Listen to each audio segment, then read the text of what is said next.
지난 금요일장에서 3대 주요 지수 일제히 크게 반등하는 모습이었습니다. 하지만 산타랠리는 이로써 좀 하락하면서 조금 아쉬움을 남기며 끝나게 됐는데요. 과연 금요일장의 훈풍이 이번 주에도 계속해서 이어질 수 있을지 큰 손들이 돌아온 가운데 이번 주 뉴욕 증시 그리고 국내 증시도 마켓 시그널과 함께 하시죠. 네, 이번 주 연준이 좀 중요하게 보고 있는 실업률 발표 그리고 FOMC의 의사록 또 여기에 시장 산업의 전반적인 활성화를 키울 수 있는 CES까지 준비가 돼 있습니다.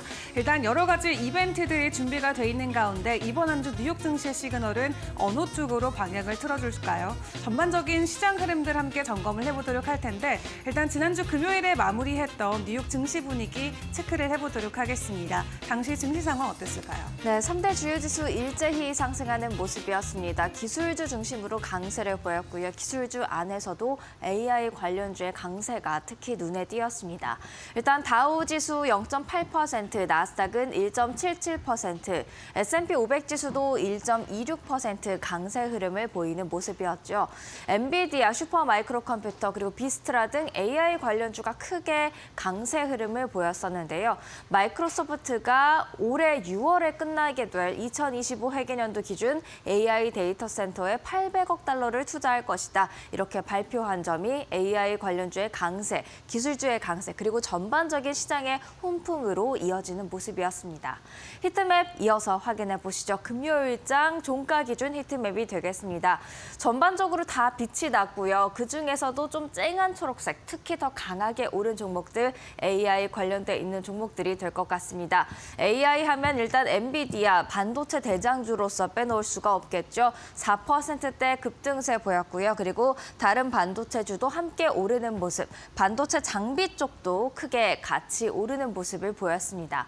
그리고 마이크로소프트 800억 달러 투자하겠다고 밝히면서 1%대 오름세를 보였고요. 여기 보시면 소프트웨어, AI 소프트웨어 관련주도 크게 오르는 모습들을 확인을 할 수가 있었죠.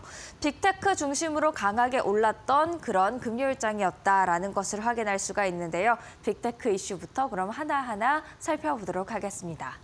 일단 애플은 0.2%가량 내리면서 약세를 보였습니다. 지난 11월 중국 내 해외 스마트폰 판매가 47% 이상 급감했다라는 소식이 1차적으로 부진의 원인이었습니다.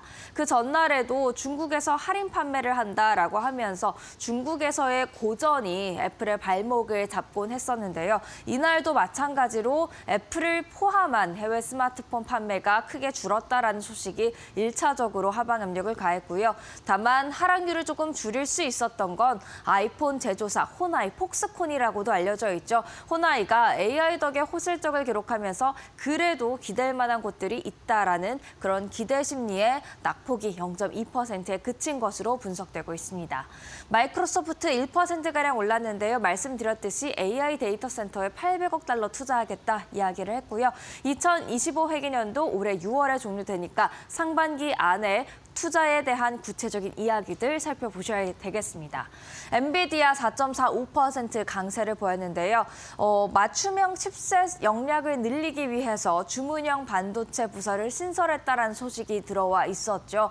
이에 따라서 HBM도 다변화할 것이란 전망이 함께 제기가 되고 있는데요. 이에 따라서 우리나라의 SK하이닉스가 지금 HBM 시장에서 단독 선두를 달리고 있는데 이런 시장 구조에도 변화가 생길 수 있다는 이야기 함께 전해지고 있습니다. 이어서 테슬라 8%대 급등세를 보였는데요. 테슬라에 대한 의견에 대해서는 계속해서 엇갈린 흐름들 나오고 있습니다. 웨드부시에서는 로보택시 등 다른 기타 AI 관련된 기술들에 의해서 강세 바라볼 수 있다라고 지속적으로 말하고 있는 반면 JP모건은 연간 인도량 감소에 주목하면서 계속해서 약세 의견을 제시하고 있습니다. 향후 테슬라 실적 관련해서도 어떤 코멘트들이 계속해서 나오는지 살펴보셔야겠습니다. 그리고 AI 관련주의 강세를 보였으니까 한 번 더 살펴봐야겠죠. 마이크로소프트 소식 덕에 AI 관련주 계속해서 강세 보이는 모습이었는데요. 반도체 관련해서 엔비디아 살펴봤고요. TSMC도 3.5%가량 크게 오르는 모습이었습니다. 서버 관련해선 슈마컴이 있죠. 슈퍼마이크로컴퓨터 무려 11%에 가까운 급등세 금요일장에서 나타냈고요. 보안도 AI 관련해서 주목을 받고 있습니다. 크라우드 스트라이크 3%대 상승했고 또 AI 데이터 센터를 가동시키기 위해서는 정말 많은 에너지가 필요하죠. 그중에서도 원자력 에너지가 최근 주목을 받고 있는데 컨스텔레이션 에너지 4%대 상승률 그리고 비스트라 에너지 8% 이상의 큰 상승률을 기록하는 모습이었습니다. 이어서 알코올 관련주, 그러니까 주류 관련주도 한번 살펴보셔야겠습니다. 미국에서 앞으로 알코올 관련주에 대한 변동성이 나타날 것으로 예상되는데요. 이 이슈 때문이었습니다. 미국 의무총감이자 공중보건서비스단의 단장이 이 알코올 섭취는 7종의 암 발병 위험을 높이는데 미국 소비자 대다수가 이를 모른다면서 모든 주류에 경고성 문구를 담도록 의무화해야 된다라는 발언을 했습니다. 이 단장의 경우에는 트럼프 2기에는 이제 사임을 하게 될 텐데요. 이제 트럼프 2기, 그러니까 트럼프 이제 대통령이 될 당선인과 새롭게 의무총감에 들어올 보건복지부 장관 후보자의 의견이 많이 영향을 줄 것으로 보입니다. 그런데 이 두 인물을 한번 보면요. 트럼프는 알코올 의존증에 시달리다가 유절한 형으로 지금 입에 술을 일절 안 대고 있고요. 또 트럼프 2기 보건복지부 장관 후보자로 지명돼 있는 로버트 F 케네디 주니어는 과거 여러 중독으로 인해서 현재 알코올 모임에 참석하고 있습니다. 그만큼 알코올에 대해서 좀 부정적인 입장을 가지고 있는 두 인물이기 때문에 경고성 문구가 담도록 의무화돼야 된다라는 의견에 어느 정도 동조를 할 수 있어서 계속해서 지켜보실 필요가 있겠습니다. 디아지오가 3% 이상 하락했고요. 안호이저부시 인베브 3% 가까이, 몰슨 쿠어스도 3% 이상 하락하는 모습이었습니다. 대체적으로 다 하락한 가운데 일단 컨스텔레이션 브랜드는 하락률이 그나마 적은 편에 속하는 모습까지 확인을 볼 수 있었습니다. 이슈 있는 종목도 몇 가지만 이어서 확인을 해보도록 하죠. 일단 US 스틸 계속해서 변동성을 지난해 보였던 종목인데 금요일장에서 6% 이상 하락을 했죠. 바이든 대통령이 결국 국가 안보 약화를 이유로 일본 제철의 US 스틸 인수 불허 결정을 내렸습니다. 이에 따라서 앞으로 US 스틸 좀 하방 압력을 받을 수 있다는 것 참고하시면 좋을 것 같고요. 리비안 오토모티브 24% 이상 크게 상승하는 모습이었죠. 지난해 생산과 인도량이 모두 가이던스에 부합했다고 합니다. 이로써 크게 반등한 모습인데 사실 이 가이던스의 경우 지난해 10월에 이미 한 차례 하향 조정된 바 있기 때문에 일단 하향 조정된 것, 일단 이것을 맞춘 것에 시장이 안도하는 모습인 것 같습니다. 포드도 함께 2.38% 강세를 보이는 모습이었는데요. 2019년 이후 연간 판매량이 가장 좋았다고 하고요. 이건 포드 외에 제너럴 모터스도 마찬가지입니다. 제너럴 모터스도 약 1% 안팎의 상승률을 기록했습니다. 그리고 제트블루 에어웨이스 사실 주가 소폭 반등하면서 마감을 하긴 했습니다만 장중에는 하락하는 모습이었습니다. 미 교통부가 상습 연착 항공사인 제트블루에 $200만 벌금을 내렸다라는 그런 소식에 하방 압력을 받았다가 어느 정도 반등하면서 그래도 상승 마감하는 분위기였습니다. 계속해서 다음 이슈, 국채금리도 체크해 보시죠. 국채금리 금요일장에서는 2년물이나 10년물이나 모두 오르는 모습 보였고요. 이로써 10년물 결국에는 4.6%를 돌파했습니다. 이에 따라서 주식시장 위험자산에 하방 압력을 가하게 될 수가 있겠는데요. 4.6%까지는 일단 시장이 오른 걸 보면 용인을 한 것 같고요. 여기서 더 올라가느냐가 앞으로의 문제가 될 것으로 보여집니다. 국제유가와 국제금값도 확인을 해봐야겠죠. 일단 WTI는 1%대의 강세를 보였습니다. 중국 부양책에 대한 기대감이 살아있었고요. 그리고 기준금리가 앞으로도 느리더라도 일단 인하될 것이다라는 그런 기대감이 수요 측면을 자극할 것이란 기대감으로 이어지면서 오름세였습니다. 반면에 국제금값은 소폭 밀려나는 모습이었는데요. 강달러 움직임이 계속해서 금값에 하방 압력을 가하는 모습들 확인을 할 수가 있습니다. 이렇게 금요일장 간략하게 정리를 해봤고요. 앞으로 계속해서 주말 사이에 나왔던 놓쳐선 안 될 이슈들 은주 앵커와 함께 확인해 보시죠.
주말 사이 있었던 주요 외신 헤드라인 함께 확인해보는 머스노우 5 시간입니다. 지난 한 주 동안 뉴욕 증시 다소 아쉬운 모습은 있었습니다. 주간 단위로 봤을 때는 지수가 하락했던 한 주였는데요. 모두가 기대했던 산타랠리가 부재했던 가운데 우리가 함께 지켜봐야 되는 주요 일정들과 이슈들 점검을 해보도록 하겠습니다. 일단 트럼프의 취임식이 정말 코앞으로 다가온 가운데 연준 이사들은 우리가 적극적으로 금리 인하를 할 필요는 없다라는 주장을 주말 사이에 다시 한번 강조를 했습니다.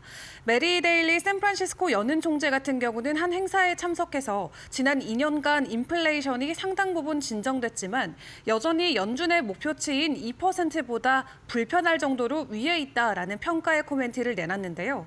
이어 지금까지는 물가 진정 과정에서 노동시장에 큰 타격이 없었지만 조만간 둘 사이의 트레이드오프가 커질 것으로 보면서 완전 고용 목표를 뒷받침할 수 있도록 인플레이션 진정 노력을 해야 된다고 주장했습니다. 또 같은 날 아드리아나 쿠클러 연준 의사도 분명 우리의 책무는 끝나지 않았다라고 이야기하면서 아직 인플레이션이 2%에 도달하지 못했기 때문에 연준의 목표는 아직까지도 남아 있다라고 이야기를 했고요. 또 연준 내 매파로 통하는 토머스 바킨 리치먼드 연은 총재도 전날 인플레이션이 2% 목표로 복귀했다는 더 큰 확신을 얻기 전까지는 통화 정책을 제약적인 수준으로 유지해야 된다고 전하기도 했습니다. 시장에서는 오는 20일 트럼프 당선인 취임 이후에 관세 공약 등이 현실화될 경우 인플레이션을 자극할 가능성이 있다라고 평가하고 있고요. 이에 따라서 당초 기대만큼 금리를 내리기 어려울 것이라는 관측도 내놓고 있는 상황입니다. 이에 따라서 시카고 상품거래소 패드워치를 확인을 해보면 일단 이번 달에 연준이 기준금리를 동결할 가능성이 89.3%, 90%에 육박하고 있는 상황이고요. 이에 따라서 웰스파고 같은 경우도 연준이 오는 2027년까지 단 한 차례 금리 인하만 진행할 것이다라는 전망을 내놓기도 했습니다. 일단 이번 주에 연준에 대한 행동의 힌트를 미리 얻어볼 수 있는 지표들 공개가 됩니다. 실업률도 체크를 해봐야 될 것 같고요. 또 8일에는 FOMC 의사록까지 공개가 되는 만큼 트럼프 취임을 앞두고 연준은 어떤 생각을 하고 있을지 구체적으로 체크를 해보시면 좋을 것 같습니다. 자, 그런 가운데 지난주 금요일 뉴욕 증시를 그나마 웃게 해줬던 AI 관련 이슈들 짧게 점검을 해보도록 할 텐데요. 마이크로소프트의 AI 데이터 센터 투자 계획 소식도 체크를 해보도록 하겠습니다. 최근에 주가 조정이 이어지고 있었지만 이날 이 소식으로 인해서 관련주들의 강한 상승이 시장에는 표현이 됐었고요. 마이크로소프트가 2025년 회계연도에 AI 모델들을 훈련하고 AI와 클라우드 기반 애플리케이션을 배포하기 위해서 AI 지원 데이터 센터를 구축하는 데 800억 달러를 투자한다라는 소식을 전해왔습니다. 마이크로소프트는 지난 2024년 회계연도에도 AI 투자를 포함한 전체 자본 지출 규모를 557억 달러다라고 밝히기도 했는데요.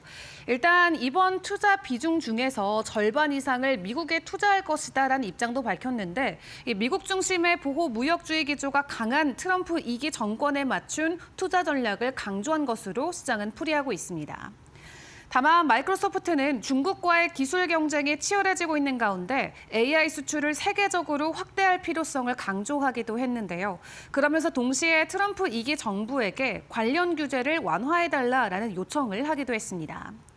마이크로소프트 부사장은 미국 정부가 수출 통제를 통해서 보안 데이터 센터의 민감한 AI 구성 요소를 보호하는 데 초점을 맞추는 것은 옳지만 국제 영향력을 확보하기 위한 미중 간의 경쟁에서는 보다 빠르게 움직이는 사람이 승리할 가능성이 크다면서 미국은 전 세계 미국의 AI를 속히 지원하기 위한 똑똑한 전략이 필요하다라고 강조하기도 했습니다. 그런 가운데 마이크로소프트를 포함해서 다른 빅테크 기업들도 AI 그리고 데이터 센터를 향한 이 투자 비중을 계속해서 확대해가고 있는 상황인데요. 이 AI를 향한 수요를 또 확인할 수 있는 또 다른 지표도 함께 확인이 됐습니다. 주말 사이 대만의 폭스콘의 실적이 공개가 됐는데 4분기 실적이 시장 전망을 상회하면서 AI 서버의 수요가 얼마나 강력한지를 다시 한번 확인을 할 수가 있었습니다. 폭스콘 폭스콘 이번 4분기 실적 굉장히 긍정적으로 나왔는데요. 4분기 매출은 647억 2천만 달러로 확인이 됐습니다. 말씀드린 것처럼 애널리스트들의 전망치를 훌쩍 뛰어넘는 수준을 공개를 했고요. 이번 실적 호조의 배경에는 인공지능 서버에 대한 높은 수요가 주요 원인으로 꼽히고 있습니다. 또 폭스콘은 AI 서버를 포함한 데이터 센터 관련 제품 생산을 확대하면서 반도체나 빅테크 기업들의 수요를 효과적으로 충족시켜 온 것으로 확인이 됐고요. 또 최근 몇 년간 데이터 센터나 클라우드 기술 관련 부문에서의 투자를 강화하면서 AI와 같은 고부가 가치 분야로 사업 포트폴리오를 폭스콘은 다변화해오고 있습니다. 이로 인해서 PC나 스마트폰과 같은 기존 사업 부문의 성장 둔화가 상쇄됐고 새로운 성장 동력을 확보했다라는 평가를 받고 있는데요. 다만 폭스콘은 여전히 불확실한 글로벌 경제 상황 그리고 고객사들의 주문 변동성을 주시해야 한다라고 밝히기도 했습니다. 특히 AI 서버에 대한 수요가 언제까지 지속될지에 대한 의문도 제기가 되고 있는 상황인데 일단 폭스콘 같은 경우는 중국 외 지역에서 생산 확대를 어떻게 이어갈지 그 전략에 대해서도 시장은 굉장히 궁금해하고 있습니다. 일단 베트남이나 인도와 같은 곳으로 생산 기지를 다변화해서 공급망 리스크를 줄이고 안정성을 강화하려는 움직임을 보이고 있기는 한데요. 일단 이번 폭스콘 실적 발표로 인해서 기술주 투자자들에게는 긍정적인 신호가 될 것으로 보여지고 있고요. 앞으로도 AI에 대한 수요가 여전히 강력하다라는 자신감을 얻어갈 수 있는 하나의 이 지표로도 작용이 될 수 있겠습니다.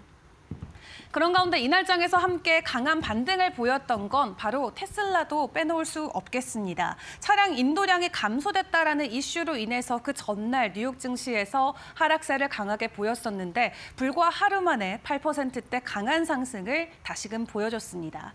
이를 놓고 시장에서는 이제 테슬라를 단순한 전기차 업체가 아닌 이 기술 기업으로 평가해야 된다라는 코멘트들이 나오고 있는데요.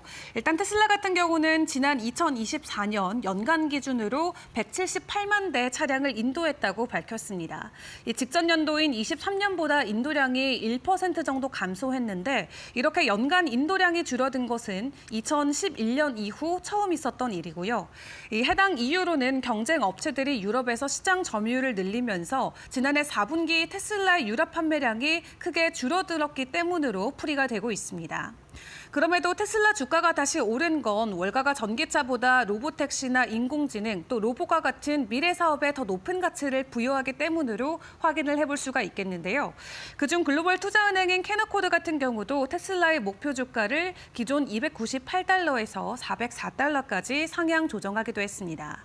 장기적으로 테슬라는 전기차나 자율주행, AI나 또 ESS 그리고 로봇 공학을 포함해서 세대를 뒤바꿀 만한 성장 기회를 앞두고 있다라고 평가를 했고요. 또 목표 주가가 27년 예상 이익 전망치의 40배 수준으로 굉장히 고평가돼 있긴 하지만 다른 빅테크들보다 실제로 테슬라의 성장률은 높기 때문에 이러한 부분은 정당화될 수 있다라고 풀이하기도 했습니다. 일단 미국 전기차 시장 회복에 대한 기대도 이날 테슬라 주가에는 반영이 되기도 했는데요. 지난 2023년만 하더라도 미국의 전기차 판매량이 120만 대였는데 작년 들어서는 130만 대로 늘어섰다라고 하고요. 그리고 올 한 해 동안 미국 안에서 전기차 판매량 현재는 150만 대로 추정이 되고 있습니다. 시장 안에서 전기차 판매량이 계속해서 증가가 되고 있는 만큼 기존의 사업인 전기차와 관련된 자신감 계속해서 가져가도 된다라는 평가가 나오고 있는 것이고요. 지난 금요일에 보였던 강한 반등에 이어서 오늘도 그리고 이번 한 주도 테슬라는 계속해서 웃어갈 수 있을지 같이 체크를 해보시죠. 마지막으로 암호화폐 시장 상황도 체크를 해보도록 하겠습니다. 비트코인의 주말 사이 그나마 반등해줬던 모습에서 횡보세를 이어갔던 가운데 마이크로 스트래티지가 다시 한번 대규모로 증자를 진행해서 비트코인을 구입하겠다라는 의사를 밝혔습니다. 이번에는 무려 3조 원 규모로 증자를 진행해서 비트코인을 추가 매집하겠다라는 소식을 전해왔는데 이미 미국 안에서 상장 기업 기준으로는 마이크로 스트래티지가 가장 많은 비트코인을 보유하고 있죠. 4만 개가 넘는 물량을 보유하고 있음에도 불구하고 이 트럼프 행정부의 긍정적인 암호화폐 기조와 함께 마이크로 스트래티지는 회사 차원에서 비트코인을 더 매수해 나가겠다라면서 적극적인 모습을 계속해서 보여주고 있는데요. 추가적으로 기관들 그리고 정부 차원에서의 비트코인 매집 흐름이 강화가 된다면 개별 가격에게도 큰 호재가 될 수 있다는 거 기억을 해보시면 좋을 것 같습니다. 이번 한 주 여러 가지 경제 일정들 그리고 실적 발표들 발표들이 준비가 돼 있는 상황인데요. 한 주 뉴욕 증시의 분위기 어떻게 흘러갈지 매일 저희와 함께 점검해 보시길 바라겠습니다. 지금까지 머스노우 5시간이었습니다.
일단 지난 금요일장 3대 주요 지수 일제히 크게 오르긴 했지만 지난해 마지막 5거래일과 새해 첫 2거래일, 그러니까 총 7거래일 동안 반짝 오르는 산타랠리는 결국 아쉽게 마무리가 됐습니다. 이로써 산타랠리 그 이후를 넘어서 이제 투자자들은 1월 효과, 정말 아무런 이유 없이 1월은 강세를 보이는 1월 효과를 기다리고 있는데요. 과연 그 효과가 나타날까요? 그리고 올해 시장은 우리가 어떤 것에 주목을 하면서 대응을 해 나가야 할까요? 2025년 올해의 대질문 4가지를 이 시간 한번 정리해 보도록 하겠습니다. 먼저 첫 번째 질문은 이겁니다. 10년물 국채금리는 과연 어느 방향으로 움직일까? 이 질문이 되겠습니다.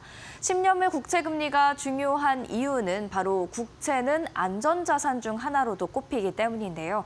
그 말인즉슨 지금 국채에 대한 수요, 그러니까 안전자산인데도 불구하고 매력적인 이자와 매력적인 수익률을 가져다 주면 위험자산, 불안한 위험자산보다도 매력적이게 되겠죠. 그러니까 국채금리가 내리게 된다면 지금 계속해서 주식시장은 강세를 보일 수 있는 반면 만약에 10년물 국채금리가 오르게 된다면 주식시장에는 하방 압력으로 작용을 할 수가 있기 때문에 지금 안 그래도 높아진 10년물 국채금리 앞으로 더 오를까 더 내릴까 아니면 이 수준을 유지할까 이 부분이 굉장히 중요합니다. 일단 3가지의 시나리오로 나눠볼 수가 있겠는데요. 10년물 국채금리가 하락할 경우 주식시장 위험자산은 상승할 가능성이 높다라는 게 월가의 전반적인 이야기가 되겠고요. 그리고 시장 통념에도 부합하죠.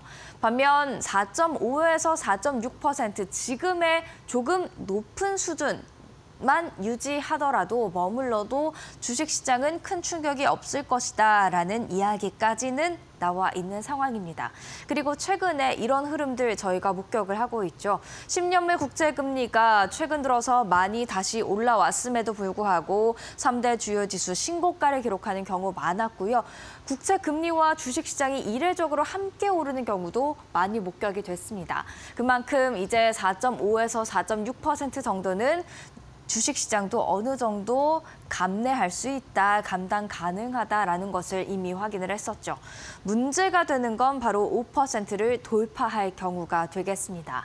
이 5%를 돌파할 경우에는 주식시장에 강한 하방 압력으로 작용할 가능성이 크다라는 게 월가 전문가들의 이야기입니다. 즉, 우리는 이제 5%를 기준으로 10년물 국채금리가 이 수준을 넘는지 아니면 이 아래에서 계속해서 횡보를 하면서 하향 안정화될지 지켜볼 필요가 있겠습니다.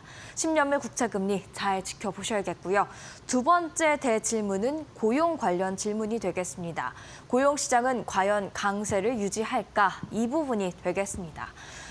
강세를 유지하는 것에 대해서는 여러 이야기가 있는데요. 일단 미국의 실업률 추이 1년 기준 차트를 함께 보시죠. 지난해가 아니죠. 이제는 2023년이니까 재작년이 됐는데 재작년 말까지만 하더라도 정말 낮은 수준의 실업률을 보였습니다. 하지만 지난해 들어서 실업률 조금씩 올라가는 모습들 확인이 되고 있죠. 그리고 4.2%대까지 올라와 있는 상황인데요. 이렇게 실업률이 오르다 보니까 고용시장 불안에 대해서 한켠에서는 이야기가 나오기도 하고 있습니다. 하지만 1년 차트로 봤을 때 이렇게 많이 높아진 것처럼 보이는 거고요. 이 실업률 추이를 정말 더 큰 범주에서 한번 살펴볼까요? 실업률 정말 최대 가능한 범주로 차트를 다 뽑아봤습니다. 지금 2024년 말이 이 부분이 되겠거든요. 한번 과거의 기준으로 한번 살펴보시죠. 1년 차트로만 놓고 봤을 때는 실업률이 굉장히 많이 올랐다라고 느낄 수가 있겠지만 역사적으로 봤을 때는 실업률 계속해서 낮은 수준을 유지하고 있다라는 것을 차트를 통해서 확인이 되고 있습니다. 그렇기 때문에 고용시장 아직은 불안함 없이 강세를 유지하고 있고 과연 여기서 조금 더 여유의 실업률이 나타날 수가 있겠는데 이 속도가 더 중요하겠다라는 것을 또 생각을 해볼 수가 있겠죠. 다음 차트도 함께 보실까요? 그리고 이번 주는 고용 빅 위크가 되겠습니다. 여러 가지 경제 일정이 있는 가운데 현지 시간 기준 7일에는 미국 노동부가 11월 9인 이직 보고서, 졸트 보고서를 공개하고요. 그리고 9일 목요일에는 미국의 실업수당 청구 건수가 나옵니다. 그리고 마지막 날인 10일 금요일에는 미국 노동부의 12월 고용 보고서가 나오죠. 이 세 차례의 주요 경제 고용 지표 고용 지표에 지금 주시를 하시면서 고용시장이 앞으로 올해도 강세 흐름을 유지할 수 있을지 체크를 해볼 필요가 있겠습니다. 다만 강세라고 해서 무조건 좋아할 건 아닌 게 또 너무 강하다 보면 인플레이션을 유발할 수 있기 때문에 적절한 강세장을 유지하고 있다라는 코멘트가 월가에서 함께 나오는지도 함께 체크를 해보시죠. 그리고 워싱턴에서 어떤 일이 벌어질까 세 번째 대질문이 되겠습니다. 1월 20일 도널드 트럼프 대통령의 취임식을 앞두고 있기 때문이죠. 그러니까 현지 시간 20일이 지나면 정말 빠르게 많은 정책들이 쏟아질 것으로 예상이 되고 있는데요. 불법 이민자 정책, 관세 정책, 법인세 정책이 키 이슈가 되겠습니다. 다음 차트 함께 보실까요? 그리고 대통령별 섹터 수익률을 한번 살펴보도록 하겠습니다. 여러 가지 정책들에 의해서 지금 섹터별 수익률이 엇갈리고 또 움직일 것으로 예상이 되는데 과거를 참고한다면 좀 도움이 될 수가 있겠죠. 트럼프의 때의 섹터 수익률은 연한 하늘색으로 표시가 돼 있습니다. 트럼프 1기 때의 섹터별 수익률이 되겠는데 사실 트럼프 에너지에 정말 강세를 보일 것 같다라고 예상을 하고 있지만 오히려 1기 때는 에너지 섹터의 수익률이 마이너스 8%대를 기록했다라는 점 참고하실 필요가 있겠고요. 재료, 그리고 필수 소비재, 유틸리티, 헬스케어, 산업재까지 다 긍정적인 흐름을 보였는데 여기 있는 섹터들이 더 강한 상승세를 보였다라는 것을 알 수가 있죠. 무엇이 포함되어 있냐 보니까 재량 소비재 포함이 되어 있고요. 그리고 정보기술, IT 섹터가 포함되어 있습니다. 금융 섹터도 트럼프 때 좋을 것이다. 규제 완화의 기대감에 이미 많이 오른 바 있었는데 1기 때 오르긴 했습니다만 상대적으로 큰 아웃퍼폼을 보이진 않았다. 9.8% 섹터 수익률을 기록했다라는 것을 알 수가 있죠.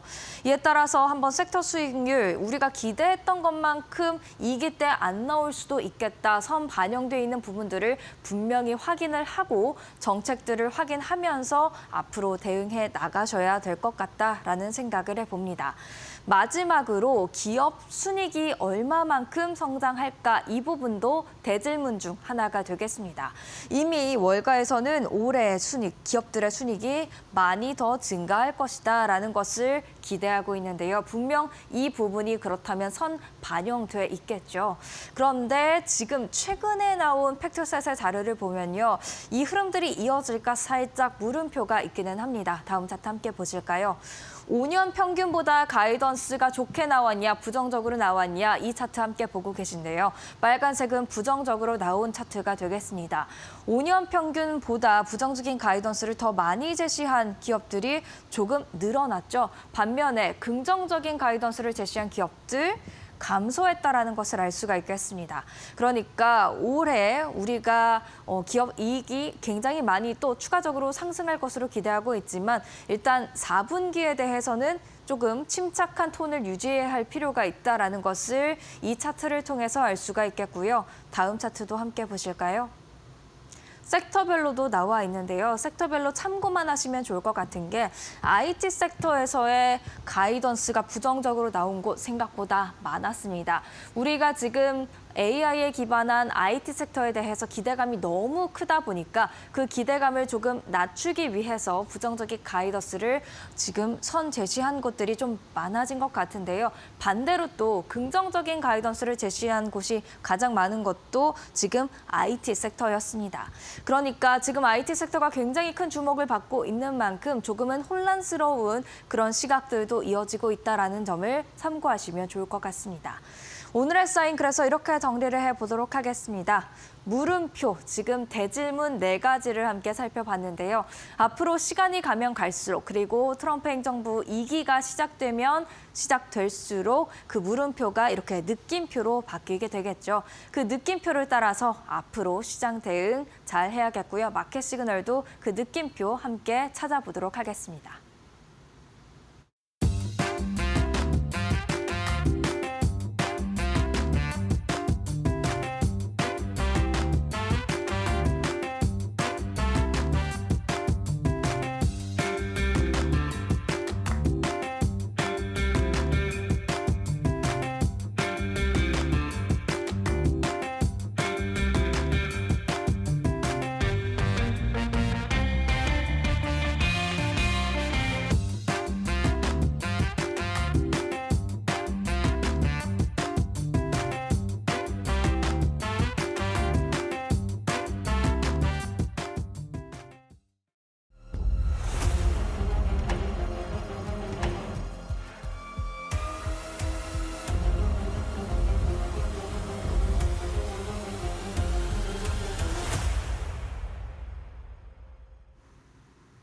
안녕하세요. 메이토크 신입사원입니다. 오늘의 주제는 1월 둘째 주 미국 경제지표 기업 실적 발표 일정입니다.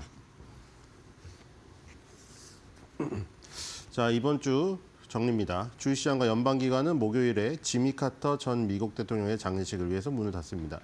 자, 지미 카터 전 미국 대통령이 정확하게 딱 100세를 사시고 지금 약간 생을 좀 마감하시는. 근데 지금 그 부인분도 97세인가 98세까지 요즘 100세 시대 100세 시대 하지만 정말로 뭐 미국은 키트루다도 한번 맞으셨었거든요. 뭐 그런 게 잘 되어 있으셔서 그런지 굉장히 오래 사십니다. 워렌 버핏도 지금 거의 이제 지미 카터 대통령의 나이가 되고 있는데 지미 카터 대통령보다는 훨씬 더 정정한 걸로 봐서는 그 이상을 사시지 않을까 하는 생각이 들고요.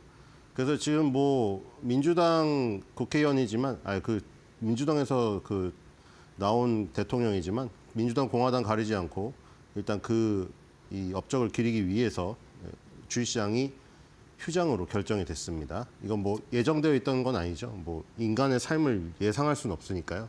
그래서 이번 주에 하루 쉬는 날이 발생이 됐고요. 12월 달 고용 보고서가 금요일 날 발표가 되는데 이게 이제 그 ADP 민간 고용 보고서가 발표가 된 다음에 이제 정부에서 발표가 되는 것으로 이제 최종적으로 정리가 되는, 여기에서 이제 그 민간 부문 고용, 그 다음에 초기 실업 수당 청구 건수, 실업률 뭐 이런 거 종합해서 나오기 때문에 주목이 되고요. 그 다음에 이제 FOMC 회의록이 이제 또 나오죠. 그 해맥이 왜 반대표를 던졌으며, 그렇죠? 이 보우만 이사에 이어서 또 해맥 같은 이 지금 반대표가 등장을 했잖아요. 물론 이제 투표권을 바로 잃긴 했습니다. 뭐 이런 게 뭐 뺏겼다는 게 아니라 이 자동적으로 수당 근무가 들어가면서 그 내용이 이제 나올 것이고요. 그 회의록이 수요일 날 공개가 되는데 이제 회의가 3주 전에 있었고 3주 뒤에 이렇게 회의록이 자세히 공개가 되면서 여기에는 당연히 그 투표권이 없는 19명이죠. 12개의 투표권이 있고 나머지는 투표권이 없지만 여기에는 7명의 의견도 다 들어가기 때문에 7명도 결국에는 수당근무로 들어오는 그 기간이 짧기 때문에 1년마다 연방준비은행 총재들은 계속 순환근무로 들어옵니다. 투표가. 그렇기 때문에 의미가 있고요. 그다음에 연준 대표들이 여러 연준 대표가 연설을 하기 때문에 또 중요한 이런 그 이벤트가 있겠고요. 그다음에 기업적인 측면에서는 엔비디아 CEO 젠슨 왕. 요즘에 브로드컴이 너무 잘 나가서 좀 이제 그쵸? 엔비디아가 뭐 역시 주인공이긴 하지만 브로드컴이 조연이 주연을 약간 침범하려고 굉장히 하다 보니까 또 이벤트가 나왔습니다. 가전제품 박람회가 열리는데 여기서 기조연설을 하고요. 그다음에 델타항공, 제프리 파이낸셜, 엘버트슨, 윌그린 부츠, 얼라이언스, KB홈 실적 발표가 있습니다. 네, 뒤로 가겠습니다. 그 약간 텀이 있었는데 이번 주에는 또 엄청나게 빡빡한 지금 상황이고요. 자, 공장 주문이 월요일에 발표가 되고요. 리사쿡, 예, 요리로 자꾸 저기 구글 번역 돌리면 요리라고 나오는데 쿡이어서 리사쿡 연방준비제도 이사회 총재가 연설하고요. 캡 커머셜 메탈 실적 발표했고요. 라스베가스에서 이제 CES가 열리죠. 여기서 엔비디아 CEO 젠슨 왕이 기조 연설을 하는데 역시 뭐 큰 박수를 받으면서 등장할 것 같고요. 1월 7일 화요일 날은 미국 무역 적자. 그다음에 이제 ISM 서비스 부문 PMI가 나오죠. ISM 제조업이 이제 나왔고 ISM 제조업, 그다음에 S&P 글로벌 제조업 나왔고 그 전에 시카고 PMI도 나왔죠. 제조업은 누구도 50을 넘지 못했습니다. 물론 시카고 PMI 같은 경우도 마찬가지고 그 전에 이제 그 저기 다른 뭐 연방준비은행에서 발표되는 거는 0을 못 넘었겠죠. 그러니까 어쨌든 지금 다들 제조업은 50 이상을 가지 못해서 확장 국면이 아닌데 서비스업은 일단은 다 50 이상에서 움직이고 있습니다. 그래서 확실히 제조업보다는 서비스업이 엄청나게 좋다는 것을 지금 의미하고 있는데 ISM 서비스 부문 PMI가 지금 발표가 되고요. 그다음에 졸트 보고서에서 채용 공고 이게 나옵니다. 그다음에 톰 바킨 리치몬드 연준 총재가 연설하고요. RPM 인터내셔널 배당 그 투자분들이 굉장히 좋아하는 주식이죠. 그다음에 칼마인 푸드 실적 발표가 있습니다. 자, 수요일 날로 가면은 네, 미국의 무역 적자가 있고요. 아, 방금 나온 거죠. 뒤로 가겠습니다. 월화를 같이 붙여놨습니다, 제가. 자, 수요일 날은 초기 실업수당 청구 건수 나오고 ADP 고용 보고서가 민간께 먼저 나옵니다. 그다음에 이제 연방공개시장위원회 회의록이 이제 나오게 되겠죠.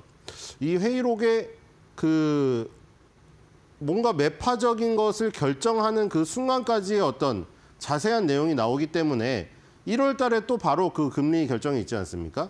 그래서 굉장히 좋은 힌트가 될 것 같고요. 소비자 신용 발표가 되고 연방준비제도 이사회 총재 크리스토퍼 윌러 발언이 나옵니다. 제프리 파이낸셜, 어큐이티드 브랜드, 엘버트슨 코스, 심플리 굿 푸즈 실적 발표가 있고요. 자, 뒤로 가겠습니다. 자, 9일 날은 이제 지미 카터 전 미국 대통령이 그 사망을 하셔서 지금 대통령 추모를 위해서 주시장하고 연방정부가 마감을 합니다. 채권시장은 오후 2시에 마감될 수 있고요. 도매 재고가 발표가 되고 자, 연방준비제도 이사회 총재 미셸 보우만, 하커 연준 총재, 그리고 바킨 리치몬드 연준 총재, 슈미드 캔자스시티 연준 총재 연설이 있습니다. 자, 주식시장은 이제 휴장을 하지만 연준은 계속 바쁘게 돌아가고 있다. 서비스 타이탄 그리고 KB홈 실적 발표가 있습니다. 자, 금요일 날은 이제 가장 중요한 미국의 고용 보고서 12월께 나오게 되겠죠. 그다음에 이제 미시간대 소비자 심리지수가 예비치가 미리 나옵니다. 그래서 미시간대 소비자 심리지수의 기대 인플레이션이나 이런 것들 파월 의장이 참조한다고 예전에 말을 했기 때문에 미시간대 소비자 심리지수, 컨퍼런스 보드 신뢰지수와 함께 중요한 소비자의 그 설문조사죠. 그다음에 델타항공, TD 시넥스, 컨스텔레이션 브랜즈, 월그린 부츠 얼라이언스, WD40 실적 발표했습니다. 항상 컨스텔레이션이랑 WD40 거의 비슷할 때 발표하는 것 같아요. 여러분들 그 집에서 많이 쓰시죠? WD40. 자, 그래서 지금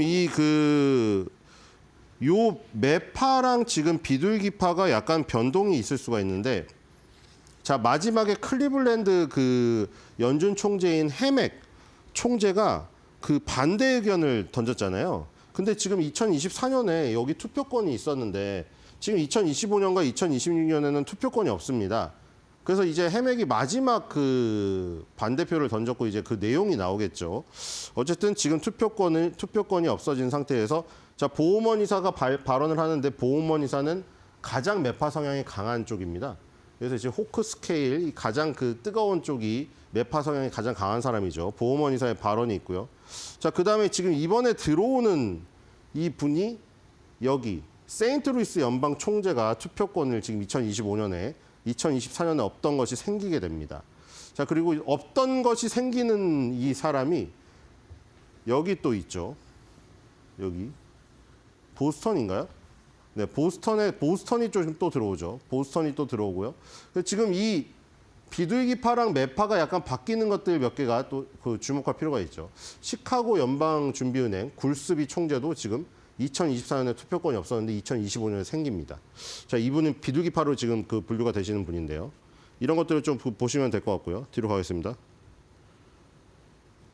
네, 미국 공장 주문 월요일 날 나오죠. 공장 주문 같은 경우에는 0.7 마이너스 0.7이 예상됐었는데 0.2가 저번에 나왔었고요. 1월 6일 날 발표가 되는 거는 지금 0.4% 달별 전달 대비 증가가 예상되어 있습니다. 자, 뒤로 가겠습니다. 네, 뭐 이렇게 움직이고 있고요. 왔다 갔다 하다가 한 세 번째 전달에 굉장히 치솟았다가 다시 내려갔다가 올라오고 있는 모습입니다. 0.2, 0.5 나왔다가 0.2가 나오고 있죠. 뒤로 가겠습니다. 자, 그다음에 S&P 글로벌 미국 서비스 구매 관리자 지수가 나오죠. S&P 글로벌 말씀드렸다시피 이제 세계적으로 다 발표가 되고 각국에 발표가 되는데 근데 또 글로벌이랑 이름이랑 다르게 얘네는 미국 기업 같은 경우에는 미국 내에 공장이 있는 회사들만 지금 하는 것이고 남은 ISM 같은 경우에는 다국적 기업, 테슬라 같은 거 다국적 기업이죠. 그런 걸 대상으로 한다는 거. 글로벌이란 이름은 세계 전 세계를 대상으로 하기 때문에 나온 것이고요. 54.9가 예상됐는데 56.1이 나왔고요. 예측치도 지금 55.1이 나오고 있습니다. 자, 지금 서비스업은 완전 다르죠. 제조업이랑. 이미 50을 훌쩍 넘어서 지금 60에 근접하는 이 지금 수준이 나왔고요. 55.1이 예측값입니다. 물론 이거는 정량적 지표랑 같이 봐야겠죠. 이른바 하드 데이터라고 하죠. 정량적 지표, GDP 같은 거는 대표적으로 수치가 딱 나와버리잖아요. 뭐 2점 몇, 3점 몇, 그쵸? 근데 이거는 수치가 나오는 게 설문조사, 기대치잖아요. 사람들이 그냥 느낀 거. 사람들이 느낀 거랑 실제는 다를 수가 있어요. 그걸 체감 경기라고 하죠. 그러니까 그걸 섞어서 봐야 돼. 이건 그냥 사람들이 그냥 기대치잖아요. 사람들이 좋아질 것 같은 기대치를 수치로 표현한 거지 GDP처럼 딱 나온 숫자가 아니죠. 이런 걸 소프트 데이터라고 합니다. 그걸 섞어서 봐야 돼. 왜냐면은 그 GDP 같은 그 숫자 같은 데이터 같은 경우에 단점은 나중에 나온다는 거죠. 예를 들어 뭐 3분기 GDP. 그럼 3분기면은 1, 2, 3, 4, 5, 6, 7, 8, 9. 7, 8, 9를 더한 거면은 7월 달 거는 9월 달 이후에 10월 달이나 3개월 뒤에 보는 거잖아요. 너무 느리죠. 그렇죠? 근데 이 설문조사 이런 거는 보면 6개월 뒤, 뭐 1년 뒤에 어떤 기대치를 물어보잖아요. 그러니까 이런 두 가지가 다 지금 뭐 시차적인 부분이 있는 데다가 요거는 설문조사 기대치이기 때문에 실제로는 그렇게 안 나올 수가 있어요. 그렇기 때문에 이건 어느 뭐 기대치가 뭐 충족이 되어가지고 뭐 이렇게 변하면 되겠지만 이건 그냥 사람들의 기대치일 뿐이다. 자, 뒤로 가겠습니다. 실제 뭐 저렇게 좋은 게 아닌 거죠. 실제로 좋을 수도 있고 나쁠 수도 있는 거죠. 자, 56.1. 그래서 지금 그 고점을 돌파시켰습니다. 계속해서 올라오고 있죠. 55.7, 55.2, 55 내려갔다가 56.1로 다시 올라갔습니다. 전고점 돌파했죠. 제가 뒤로 가겠습니다. 자, S&P 글로벌 미국 종합구매관리자 지수. 이제 S&P 글로벌에서 발표하는 지금 그 제조업 지수, 비제조업 지수가 다 나왔으니까 이걸 합친 게 나옵니다. 합치면 이제 54.9. 서비스업이 워낙에 좋으니까요. 제조업은 지금 49점 뭐 이때가 나오고 있죠. 뒤로 가겠습니다. 자, 이것도 지금 일단 돌파했습니다. 서비스업이 일단 하드 캐리를 하고 있고요. 뒤로 가겠습니다. 자, 그다음에 졸트 채용 공고가 나오죠. 졸트 채용 공고가 이제 여기서 뭐 저기도 있습니다. 뭐 자발적 퇴사율이라든가 이직률이라든가 이런 것도 있는데 대표적으로 맨 앞에 채용 공고가 나오죠. 채용 공고가 예측값 상회가 나왔습니다. 그리고 이번에도 7.380M 지금 예상되고 있고요. 뒤로 가겠습니다. 자, 졸트 채용 공고는 지금 채용 공고 수가 계속해서 내려가고 있어요. 2023년도 1월 달부터 1년 내내 내려가다가 일단 바닥을 찍고 지금 턴어라운드 하는 모습을 보이고 있습니다. 자, 예상치는 하회, 상회, 하회, 상회 주고받고 있는 흐름이죠. 일단 채용 공고 수가 늘어나야, 그렇죠? 기업들이 채용 공고를 많이 낸다는 거는 이 상황을 좋게 본다는 건데 일단 채용 공고 수는 확 늘어나지 않고 있습니다. 자, 뒤로 가겠습니다. 자, 그다음에 ISM께 나오죠. S&P가 나오고 S&P 같은 경우에는 이 잠정치랑 확정치 두 가지가 같이 나온다고 따로 나온다고 했죠. 플래시가 이제 한 3, 4주에 나오고 그다음에 월 초에 같이 나오죠. ISM하고. 그래서 이제 이 ISM 미국 비제조 그러니까 서비스업이죠. 요것도 50을 넘고 있죠. 52.1, 52.1 똑같이 나왔고요. 이번에 예측도 52로 나오고 있습니다. 자, 뒤로 가겠습니다. 자, 이 서비스업 PMI가 급격히 치솟아서 56을 갔다가 지금 다시 내려왔거든요. 근데 이번에 다시 올라간다면은 그쵸, 이런 그 두 번째 바닥을 찍고 쌍바닥을 찍고 올라가는 지금 흐름입니다. 54.9, 56점, 56, 52.1 조금 내려갔어요. 뒤로 가겠습니다. 자, 초기 실업성 청구 건수가 나옵니다. 이것도 지금 예상치 하회했죠. 자, 뒤로 가겠습니다. 자, 실업자는 지금 굉장히 긍정적인, 신규 실업자는 긍정적인 흐름인데요. 밑바닥을 깨고 내려갔습니다. 그렇죠? 밑바닥을 깨고 내려가서 예상치 하회가 나왔다. 뒤로 가겠습니다. 자, 이번 건은 아직 나온 게 아니죠. 나온 것들을 그냥 보여드리는 거예요. ADP 미국 비농업 고용 변화. 저번에 예측값 하회가 나왔습니다. 그래서 비농업 부분의 고용자 수는 조금 예측치보다 하회했습니다. 지금 예측치가 지금은 되게 낮게 잡았거든요. 120K로. 어떻게 나올지 지켜봐야 될 것 같고요. 1월 8일 날 나오죠. 뒤로 가겠습니다. 자, ADP 비농업 고용자 수도 지금 밑에서 지금 반등을 하려고 하다가 일단 주저앉은 모습인데요. 2023년도 5월 달 같은 경우에는 확 늘었던 저런 모습들이 있죠. 14만 6천 명인데 20만 이상이 예상됐었는데 그 예상을 충족시키지 못했습니다. 뒤로 가겠습니다. 자, 소비자 신용이 발표가 되죠. 자, 이 소비자 신용이 너무 감당할 수 없을 만큼 빚을 져가지고 막 경제가 휘청거리면 안 되는데 소비자들이 신용이 늘어가면서 감당할 수 있는 신용을 늘려가지고 소비를 하는 건 좋아요. 그래서 일단 신용잔고가 저번에 늘었습니다. 이번에는 1월 8일 날 예상되어 있는데 자, 어떻게 나올지 봅시다. 제가 뒤로 가겠습니다. 자, 소비자 신용은 왔다 갔다 하고 있고요. 지금 조금 저번에 늘었습니다. 고점은 지금 아직 넘지 못한 지금 상황입니다. 자, 뒤로 가겠습니다. 자, 도매 재고 나옵니다. 도매 재고가 0.2가 예상되는데 마이너스 0.2가 나왔고요. 2025년 1월 9일 날 지금 예상되어 있는 실적 예측치는 0.2 마이너스입니다. 자, 뒤로 가겠습니다. 자, 도매 재고도 왔다 갔다 하고 있는 지금 상황이죠. 자, 도매 재고 이것도 마찬가지죠. 재고가 너무 경기가 좋아질 것 같은데 재고가 너무 안 쌓여 있으면 재고를 다시 쌓으려고 하겠죠. 자, 뒤로 가겠습니다. 자, 비농업인 급여. 자, 지금 이제 노동통계국에서 이제 발표가 되죠. ADP 민간에서 발표가 되는 것에 어떻게 보면은 종합판이라고 할 수가 있겠죠. 종합보다는 다른 면이 있기 때문에 정부가 더 공공력이 있죠. 자, 이건 예상치 상해가 나왔습니다. 일단 비농업인 급여가 좋았고요. 뒤로 가겠습니다. 네, 밑에서 크게 반등을 한 모습이고요. 뒤로 가겠습니다. 자, 그다음에 실업률이 나오죠. 실업률은 예상치 상회가 나왔었거든요. 이번엔 4.3을 예상하고 있습니다. 자, 뒤로 가겠습니다. 자, 실업률은 안 떨어지고 있어요. 지금 이 실업률이 계속해서 올라가는 게 이게 하나의 문제거든요. 채용 공고 수는 안 올라가는데 지금 실업률이 지금 올라가고 있다. 실업률을 때려잡아야 돼서 이거를 금리 인하를 시켜가지고 고용시장을 조금 완화해야 되는데 지금 매파적인 금리 인하가 나왔단 말이죠. 그래서 2025년에 남은 8번의 금리 결정에서 사실 한 번이나 두 번이나 할까 말까 한 지금 상황인데 실업률이 계속해서 치솟아 버린다면은 그쵸.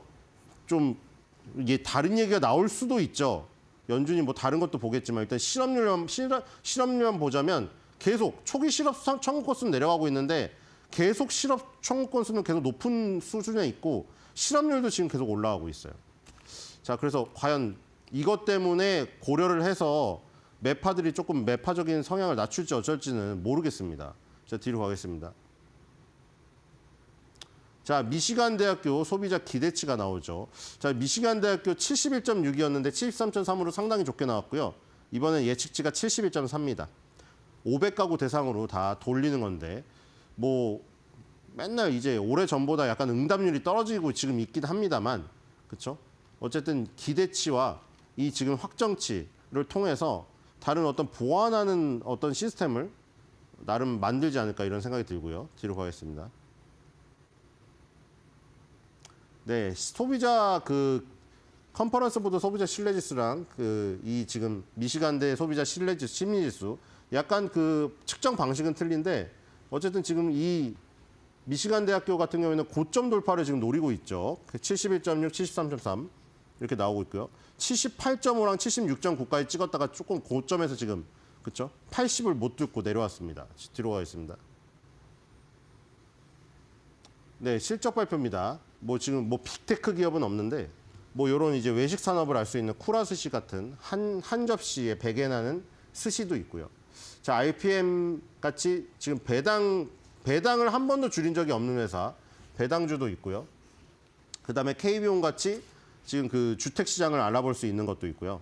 그리고 아까 컨텔레이션 저기 있죠. 금요일이었나요? 예. 컨스텔레이션 브랜드 여기 있고요. 이런 것들이 지금 뭐 여러분들이 그 나름 좋아하시는 지금 빅테크 기업들이 좀 흔들리고 있잖아요. 그래서 지금 이런 종목들 중에서 좀 안정적인 종목을 택하시는 분도 꽤 있어요, 지금. 그래서 저런 종목들의 실적 발표가 있다는 거 보시면 될 것 같고요.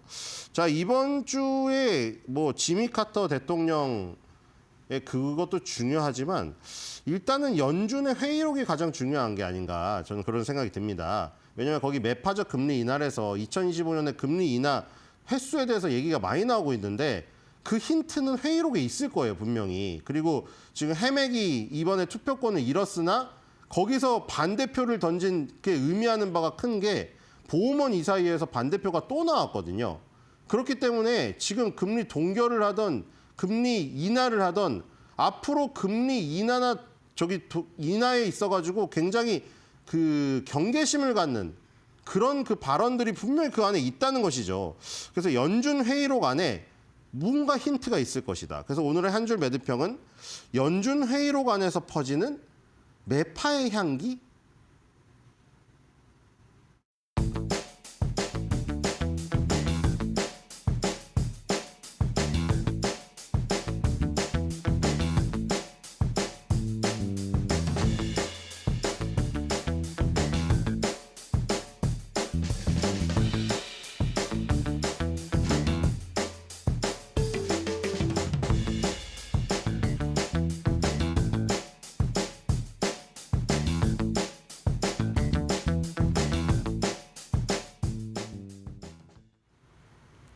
지난해 글로벌 증시의 성적을 확실히 밑돌았던 국내 증시가 어제는 지난주 금요일은 간만에 주요국들의 증시를 확실하게 뛰어넘는 강한 상승을 보였습니다.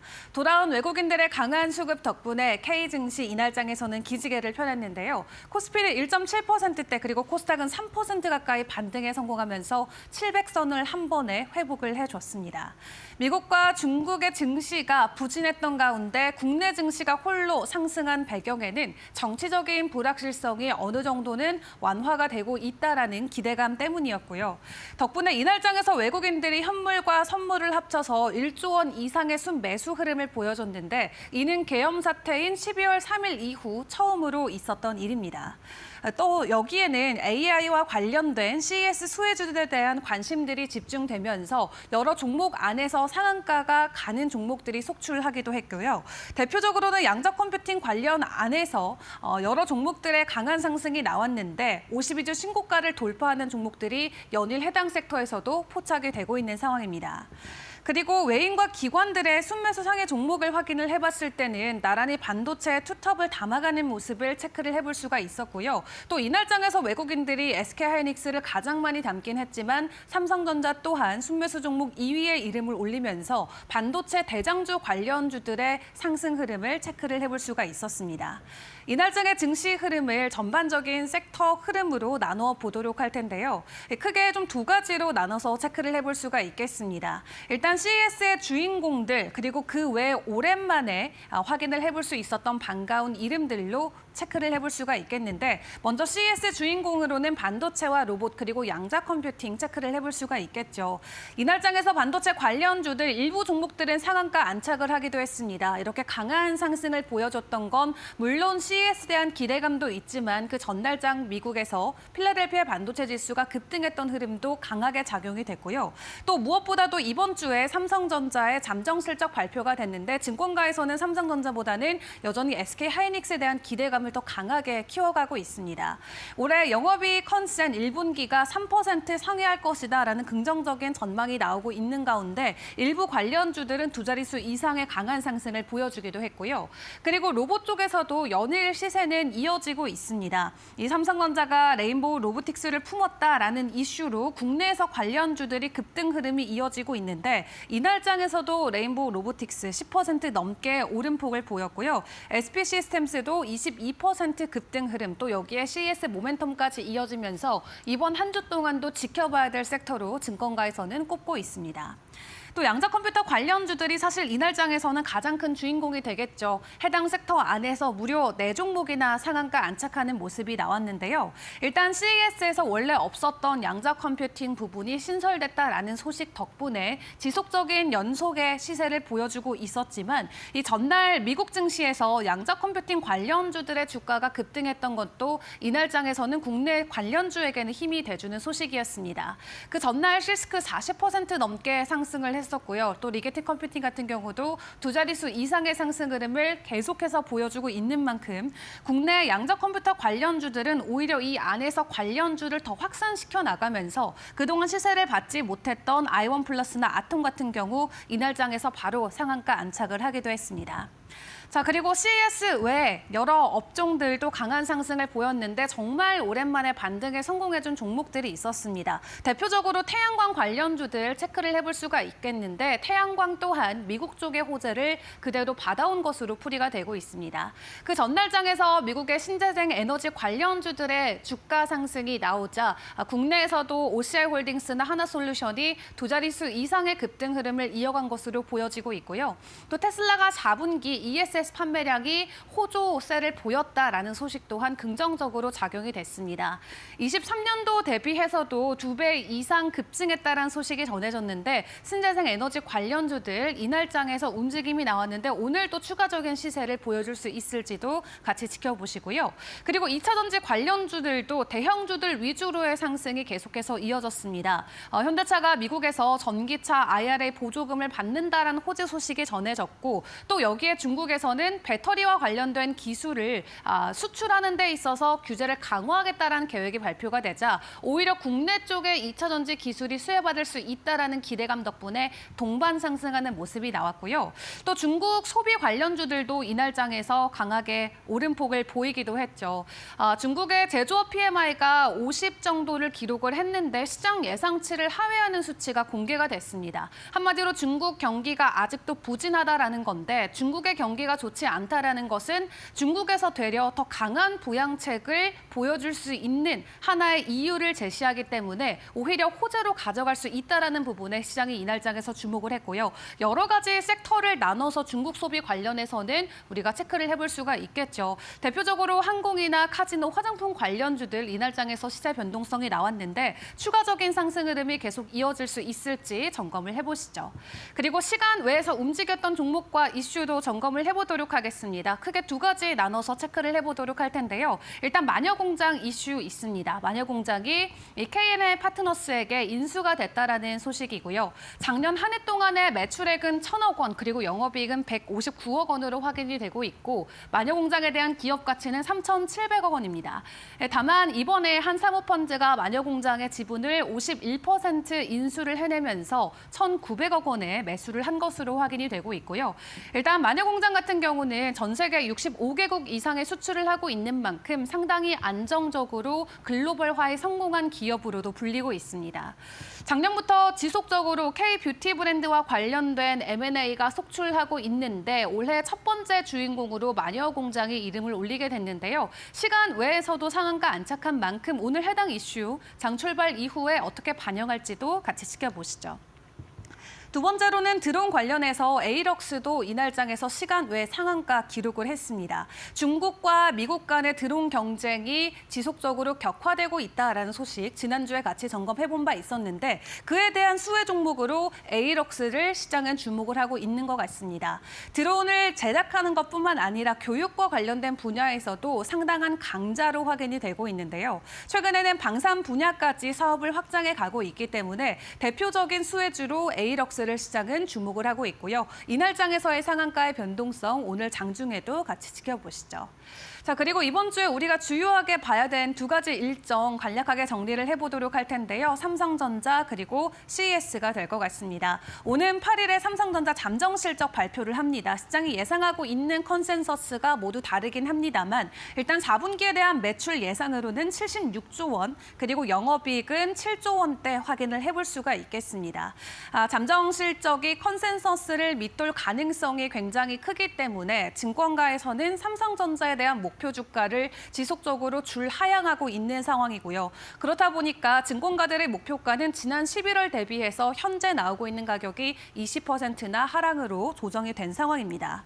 일단 삼성전자의 이 잠정 실적의 시장 예상치를 밑돌 경우 올해 전반적인 코스피 상장사들의 기업 실적 전망치가 하향 조정될 수 있다라는 전망이 나오고 있고요. 그로 인해서 외국인들의 투자 자금이 또 유입되는 게 제한될 수 있다라는 부분은 악순환으로 꼬리를 물 수 있기 때문에 일단 8일에 발표되는 실적 중요하게 점검을 해보시는 게 좋겠습니다. 그리고 내일부터 현지 시간으로 열리는 CES 같은 경우는 반대로 강한 기대감을 갖고 있는 하나의 이슈로 체크를 해볼 수가 있겠는데요. 세계 최대 가전 IT 전시회로 160개국이 참가하는 굉장히 중요한 이벤트로 현재 시장에는 자리매김을 하고 있습니다. 이날 행사에서 가장 중요하게 시장이 집중하고 있는 건 바로 엔비디아 젠슨왕 CEO의 기조 연설이 되겠는데 8년 만에 참여하는 기조 연설이니만큼 또 국내 기업 총수들이 이 자리에 함께하기 때문에 우리가 함께 기대해 볼 수 있는 투샷이 나올 수 있을지 시장의 기대치도 올라가고 있는 상황이고요. CS 관련해서는 반도체를 포함해서 AI나 로보틱스, 또 스마트홈이나 ESG 등 다양한 신사업과 관련된 기술 분야들 계속해서 체크를 해보시는 게 중요할 것 같습니다. 자, 그렇다면 글로벌 이슈들과 주요 일정들도 간략히 점검을 해보도록 할 텐데요. 일단 미국에서는 트럼프 트레이딩이 계속해서 지속이 되고 있습니다. 지난 금요일장 정리를 해보자면 드론이나 양자, 그리고 우주나 암호화폐 관련주들의 급등 흐름이 계속 이어지고 있는 만큼 국내에서 관련주들의 시세 연속성을 보여줄 수 있을지 체크를 해보시고요. 그리고 주말 사이 폭스콘의 4분기 실적이 나왔는데 시장 예상치를 상회하는 실적이 나왔습니다. 여전히 AI 서버의 수요가 높다라는 이유로 15%의 매출 증가가 기록이 되면서 역대 최고 매출을 보여주기도 했는데요. 엔비디아나 애플의 제품을 적극적으로 만들고 있는 폭스콘이니만큼 빅테크 투자자들에게는 긍정적인 투자 호조에 대한 하나의 실적 이슈가 될 것 같고 해당 부분으로 오늘 국내 증시가 먼저 반영이 되는 만큼 관련주들의 변동성도 같이 주목을 해보시죠.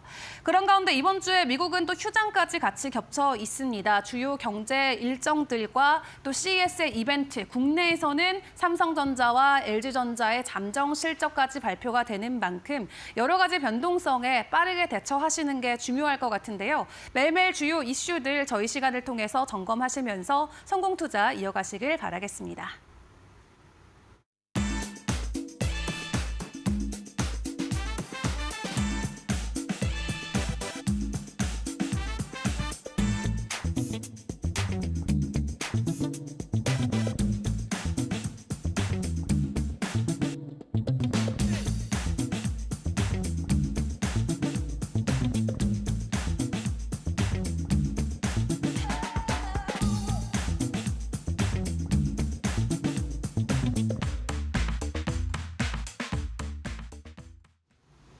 이어서 이번 주 뉴욕 증시도 준비해보는 시간 갖도록 하겠습니다. 일단 이번 주 잘 다지려면 지난주 어떻게 마무리됐는지 살펴봐야겠죠. 금요일장입니다. 다우, 나스닥, S&P 500 지수 3대 주요 지수 모두 크게 상승을 했습니다. 특히 기술주, 특히 AI 관련주가 강세를 보이면서 나스닥과 S&P 500 지수 1% 이상의 큰 상승률을 기록을 했죠. 하지만 금요일장 반등에도 불구하고 일단 산타랠리 기대감은 확 아쉽게 꺾이는 모습이었습니다. 주간 기준으로 3대 주요 지수 모두 다 하락하는 모습들이 확인이 되고 있죠. 이제 산타랠리 기간은 지나갔고요. 1월 효과, 아무런 이유 없이 1월엔 오른다라는 1월 효과가 나타날지 지켜볼 필요가 있을 것 같습니다. 일단 시장의 주요 지수가 저렇게 마감한 가운데 이슈들 몇 가지만 간략하게 살펴보고 넘어가도록 하겠습니다. 이제 4분기 어닝 시즌이 시작되는 시기가 됐는데요. 일단 S&P 500 기업 중 106곳에서 EPS, 주당 순이익 가이던스를 제시했습니다. 그런데 이 가이던스, 이 발표한 곳 중 67%가 부정적으로 좀 발표를 했습니다. 5년 평균이 57%, 10년 평균이 62%인데 그것보다 많은 기업의 비중들이 부정적으로 발표했다라는 점에서 일단은 어닝 시즌 침착한 톤으로 좀 기다릴 필요가 있겠는데요. IT, 산업, 재량 소비재 기업들의 전망치가 대체적으로 부진하다라는 통계가 나와 있으니까요. 이런 눈높이가 많이 높아져 있는 섹터들에 대한 눈높이 조금은 개인적으로 낮춰서 바라보실 필요가 있겠습니다. 한편 이렇게 4분기 EPS 가이던스가 부진하게 나오다 보니까 올해 S&P 500 지수 계속해서 잘 달릴 수 있을지에 대한 물음표도 살짝 열려 있는 상황입니다. EPS, 그러니까 기업들이 돈을 잘 벌어야 이 S&P 500 지수도 잘 나갈 수 있기 때문이죠. 펀더멘털의 문제인 건데요. 하지만 UBS는 연말 기준으로 S&P 500 지수가 9%의 순익 성장에 기대 6,600포인트까지 오를 것이다. 금요일장 종가 기준 12.5%의 추가 상승 여력이 있다라고 이야기를 했는데요. 다만 변수가 있다면 트럼프의 무역 정책, 또 의회 내 예산안 다툼, 인플레이션, 또 AI 전망이 변동성의 요인이 될 수 있다라는 이야기 함께 제시한 상황입니다. 그러면 히트맵을 통해서 금요일장 분위기 조금 더 자세하게 들어가 보도록 하겠습니다. AI가 빛났던 금요일 장이었습니다. 대체적으로 S&P 500 기업 전반적으로 다 올랐는데요. AI와 관련이 있다면 더 강하게 오르는 모습이었죠. 일단 AI 대장주라고 하면 빼놓을 수 없는 엔비디아 4% 이상의 상승률 기록했고요. 더불어서 반도체주 대체적으로 훈풍 이어받는 모습이었습니다. AI 데이터 센터에 크게 투자하겠다라고 밝혔던 마이크로소프트도 1% 이상 오른 가운데 AI 서비스 쪽으로 이제는 눈길이 더 가고 있죠. 서비스 관련 소프트웨어, AI 소프트웨어 관련주들도 쨍한 초록색 강하게 오르는 모습을 보였고요. 테슬라도 8% 이상의 급등세를 보였는데 연간 판매량이 감소했다라는 소식 바로 다음 날 급반등이 나와 있습니다. 그렇다면 빅테크 소식부터 하나하나 살펴보도록 하겠습니다. 일단 애플 M7 중 유일하게 하락하는 모습이었는데 0.2% 내림세를 보였죠. 중국에서의 고전이 계속해서 애플의 주가 발목을 잡고 있습니다.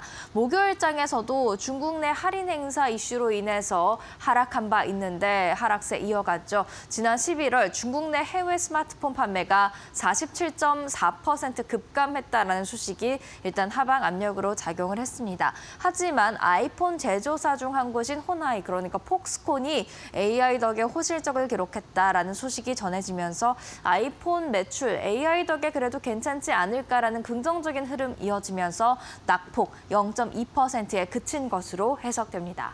마이크로소프트는 2025 회계년도 기준 AI 데이터 센터에 800억 달러를 투자할 것이다 라고 이야기를 했습니다. 상반기 안에 800억 달러가 다 투자가 되는지 구체적으로 어떤 계획을 가지고 있는지 계속해서 이슈가 나올 텐데 이 부분 주목하면서 마이크로소프트 앞으로 살펴보셔야 되겠고요. 엔비디아 4.45% 강세를 보였죠. 맞춤형 칩셋 용량을 늘리기 위해서 주문형 반도체 부서 신설했다라는 소식이 이미 전해진 바 있었고 이에 따라 HBM도 다변화할 것이다라는 전망이 함께 나와 있는데 HBM에서 선두를 달리고 있는 SK하이닉스 앞으로 그 지위에 대해서 조금은 지켜볼 필요가 있을 것 같습니다. 한편 뱅크 오브 아메리카는 엔비디아를 올해의 토픽으로 꼽은 바 있습니다. 테슬라 8% 이상의 급등세를 보였는데요. 계속해서 테슬라에 대한 의견은 좀 엇갈리고 있는 것 같습니다. 웨드부시는 로보택시나 AI 기술 등 다른 그런 강점에 기대어서 강세 흐름 이어갈 수 있다라고 지속적으로 주장하고 있는 반면 JP모건은 연간 인도량 감소에 주목하면서 약세 의견 계속해서 주장하고 있습니다. 월가에서의 엇갈려 있는 시각, 앞으로 테슬라가 어떤 움직임을 보일지 한번 같이 주목하실 필요가 있겠고요. 이런 부분들은 테슬라가 4분기 실적을 정말 공식적으로 발표한 이후에 또 흐름이 나타날 것으로 보여집니다. 그렇다면 계속해서 AI 관련주도 살펴봐야 될 것 같습니다. 마이크로소프트 이슈로 인해서 엔비디아 외에 다른 AI 관련주 다 함께 오르는 모습이었는데요. TSMC도 3.5%가량 강세를 보였고요. 서버로 유명한 슈퍼마이크로 컴퓨터 무려 11%에 가까운 급등세 나타냈습니다. 보안도 AI와 관련해서 함께 움직이고 있죠. 크라우드 스트라이크 3.36% 강세를 금요일장에서 보였고요. 그리고 AI 데이터 센터를 구동시키기 위해서는 정말 많은 전력이 필요하다라는 이야기 나와 있는 가운데 컨스텔레이션 에너지, 비스트라 에너지 원자력 관련주가 되겠는데 각각 4%대 그리고 8%대 상승률을 기록하는 금요일장이었습니다. 이런 움직임 AI 관련된 훈풍들이 오늘 국내 증시로도 고스란히 이어질지 한번 지켜보시죠. 계속해서 다음 이야기 해보도록 하겠습니다. 월가의 러브콜도 넘쳐나고 있는 버핏의 종목들이다라고 제목을 달아봤는데요. 버핏이 가지고 있는 종목들 중에서 지금 월가에서도 바이, 매수를 외치고 있거나 또는 목표 주가를 높게 잡아서 추가 상승 여력이 많다라고 외치고 있는 종목들이 되겠습니다. 한번 관심을 가져볼 만할 것 같은데요. 리버티 라틴 아메리카 지역에서 활동을 하고 있는 거점을 두고 있는 통신 회사가 되겠습니다.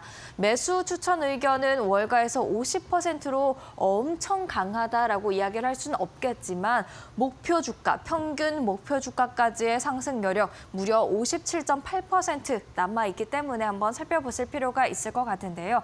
지난 1년 동안 워낙 부진한 흐름을 보였기 때문에 더 강하게 반등할 수 있을 것 같다라는 시선이 담겨 있는 것 같고요. 그리고 아틀랜타 브레이브스 홀딩스 야구 체인이 되겠습니다. 41.6%의 추가 상승 여력과 함께 무려 75%의 매수 추천 의견 나와 있습니다. 그리고 누홀딩스도 브라질, 멕시코 등을 거점으로 하고 있는 디지털 은행이 되겠는데요. 지난 한 해 동안에도 30% 이상 많이 오르긴 했습니다만 올해 추가적으로 36.4% 이상의 상승 여력이 있다라는 그런 분석이 있으니까요. 챙겨보시면 좋을 것 같고요. 옥시덴탈 페트롤리움, 버핏이 계속해서 추가적으로 매수를 했던 종목이 되겠죠. 지난해에 17%가량 하락세를 보였는데 올해는 과연 반등할 수 있을지 추가적으로 23.1%의 추가 상승 여력이 있다라는 분석 나와 있는데 과연 버핏의 옥시덴탈 페트롤리움에 대한 선택이 맞았을지도 같이 챙겨보시는 게 좋을 것 같습니다. 워낙 워런 버핏의 종목들이다 하면 이슈를 끌고 있기 때문에 월가에서도 좀 러브콜을 받고 있는 종목들 위주로 함께 살펴봤습니다. 이어서 이번 주 일정도 체크를 해봐야겠죠. 이번 주는 고용 특히 주목해 보셔야 될 것 같습니다. 일단 지난주에는 제조업 관련된 경제 지표들이 많이 나왔다면 이번 주에는 서비스업 PMI, 서비스업 관련된 지표들이 많이 나옵니다. 12월 서비스업 PMI 현지 시간 6일 처음으로 공개가 되고요. 리사쿡 연준 이사의 연설도 이날 나올 예정입니다. 그리고 고용 빅 위크답게 바로 다음 날 주요 보고서 중 하나인 미 노동부의 11월 9인 이직 보고서, 졸트 보고서가 나옵니다. 다만 11월 한 템포 느린 보고서라는 점에 조금 시장이 덜 민감하게 반응할 수도 있겠지만 계속해서 지켜보셔야 될 것 같고요. 마찬가지로 이날 서비스업 PMI, ISM에 발표하는 서비스업 PMI가 공개됩니다. 그리고 연준 이사에 이어서 토마스 바킬 리치먼드 연은 총재의 연설도 예정이 돼 있고요. 이날부터 또 2025 CES가 지금 시작이 되게 됩니다. 이 이슈로 인해서 많은 AI 관련주 또 기술 관련된 섹터의 변동성이 나올 수 있기 때문에 참고를 하셔야겠고요.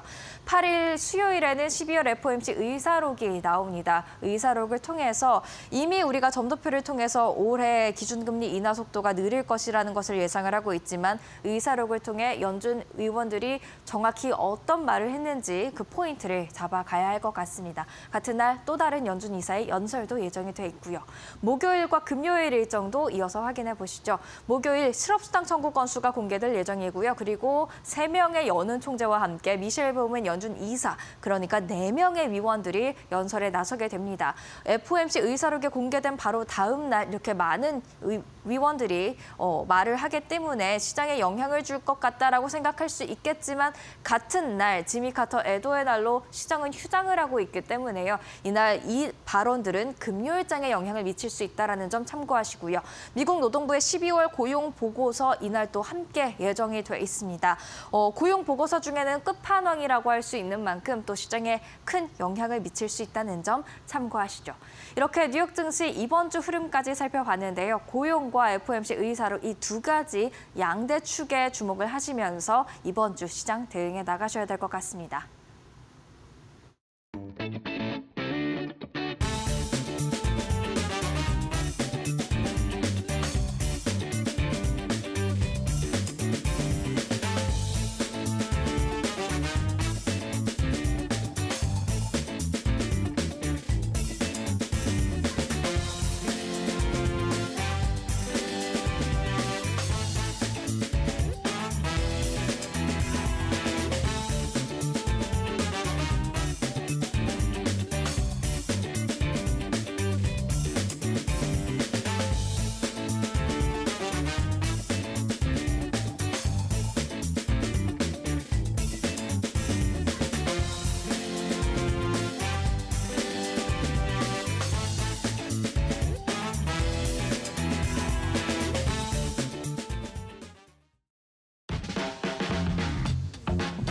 예, 여러분 주말 편하게 잘 보내셨습니까? 오늘은 좀 포근하다고까지 얘기는 할 수 없는데 눈이 녹고 있는 거 보니까 확실히 조금 추위가 조금 가라앉은 것 같다라는 생각도 좀 듭니다. 자, 계속해서 이데일리 TV 뉴스 브리핑 시작을 해보도록 하겠습니다. 월요일 날이죠. 그래서 일단 주간 증시 전망부터 시작을 좀 해보도록 하겠습니다. 지난주에 금요일 날이죠. 우리 시장 상당히 좀 좋았습니다. 앞서 뉴욕 증시도 상당히 좋았다라는 거 마켓 시그널에서 말씀을 늘 하셨겠습니다만 지난주에 코스피가 1.5% 올랐고요. 코스닥도 2.79%, 근 3% 가까이 코스닥이 올랐습니다. 그래서 좀 사실은 주말에 우리 시장에 투자하시는 이 국장 투자하시는 분들께서는 조금 이제 그러면 참 오래간만에 좀 편하게 주말을 보내시지 않으셨을까라는 생각도 잠깐 들기도 했습니다. 코스피 강세 배경을 좀 보면 일단 중국발 호재가 좀 있었죠.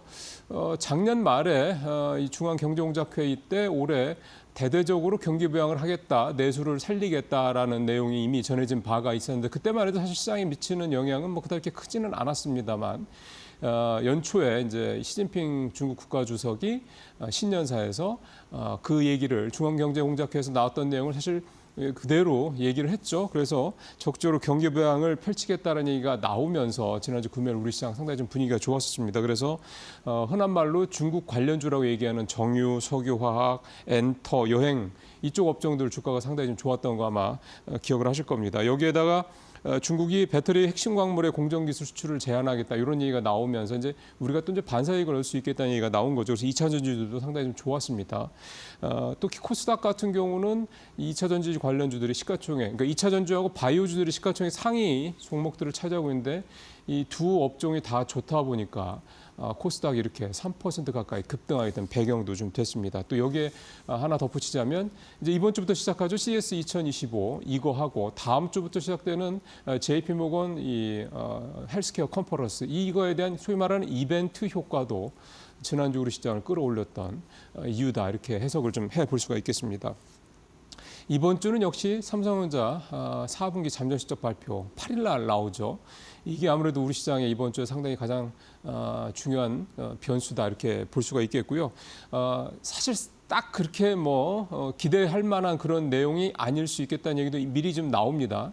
영업이익도 8조 원대 초중반 정도로 떨어질 것이다. 일각에서는 7조 원대 후반까지 내려갈 것이다. 이런 좀 우려 섞인 전망도 있고요. 그러다 보니까 증권사들이 지난주에 아마 기사를 보셨겠습니다만 삼성전자에 대한 목표 주가를 잇따라 하향하는 그런 기사들도 지난주에 좀 많이 나왔습니다. 그다음에 환율 지난주에 1,470원대 결국은 이제 거기서 마감이 됐는데 정부의 좀 개입으로 당국의 개입으로 1,460원대 중후반까지 살짝 내려오기도 했습니다만 다시 좀 올라가는 그런 모습이었는데요. 결국은 환율은 이 정치적 불확실성 해소되기 전까지는 계속 가지고 가야 될 그러니까 어떻게 보면 단기적인 상수다 이렇게 좀 봐야 될 것 같습니다. 일단 금요일 날 좋았습니다만 이번 주는 역시 또 좀 긴장감을 가지고 또 한 주를 또 시작을 해야 될 것 같습니다. 자, 두 번째 기사는 코스닥 얘기를 좀 준비를 좀 해봤습니다. 오늘 이데일리 증권면에서도 이 얘기가 중요한 기사로 좀 다뤄지고 있는데요. 일단 표를 먼저 보는 게 여러분들께서 좀 이해하시는 데 좀 도움이 될 것 같습니다. 이거는 1월 달, 뭐 며칠 안 됐습니다만 1월 달 들어서 코스닥 수급 현황입니다. 기관이 968억, 외국인이 140억 이렇게 사고 있죠. 개인은 이제 1,000억 넘게 팔고 있는데요. 요건 1월 달, 며칠 안 됐으면 1월 달 상황이고 12월 달로 가면은 분위기가 좀 사뭇 다릅니다. 외국인이 지난달 코스닥에서만 7,200억 가까이 샀고요. 기관도 3,600억 넘게 순매수를 했습니다. 코스닥을 왜 외국인과 기관들이 이렇게 지난 12월 달에 많이 샀느냐. 결국은 저가 매수로 해석을 해볼 수밖에 없습니다. 왜냐하면 코스닥이 지난해 한 해 동안 21%가 넘게 급락을 했죠. 사실 이 정도면 폭락을 했다고 해도 뭐 과언이 아닙니다. 일단 많이 떨어졌기 때문에 그만큼 이제 밸류에이션이 낮아졌다라고 볼 수가 있는 거고요. 글로벌 주요 지수 43개 지수 가운데 코스닥 지수가 가장 많이 떨어졌으니까 일단은 가격이 싸다라는 이런 메리트가 분명히 좀 있다 이렇게 볼 수가 있겠습니다. 그다음에 사실은 매년 연말쯤 되면은 그 대주주 양도세 이런 부담 때문에 주식을 많이 갖고 있는 분들이 팔죠. 50억이 기준이긴 합니다만 그러고 난 다음에 다시 사들이는 요 상황이 항상 벌어집니다. 양도세를 회피하려고 이제 파는 건데 그러고 난 다음에 다시 이제 코스닥을 사들이죠. 아니, 주식을 사들이죠. 그게 꼭 코스닥이 아무래도 이제 개인 투자 비중이 많기 때문에 특히나 그런 건데.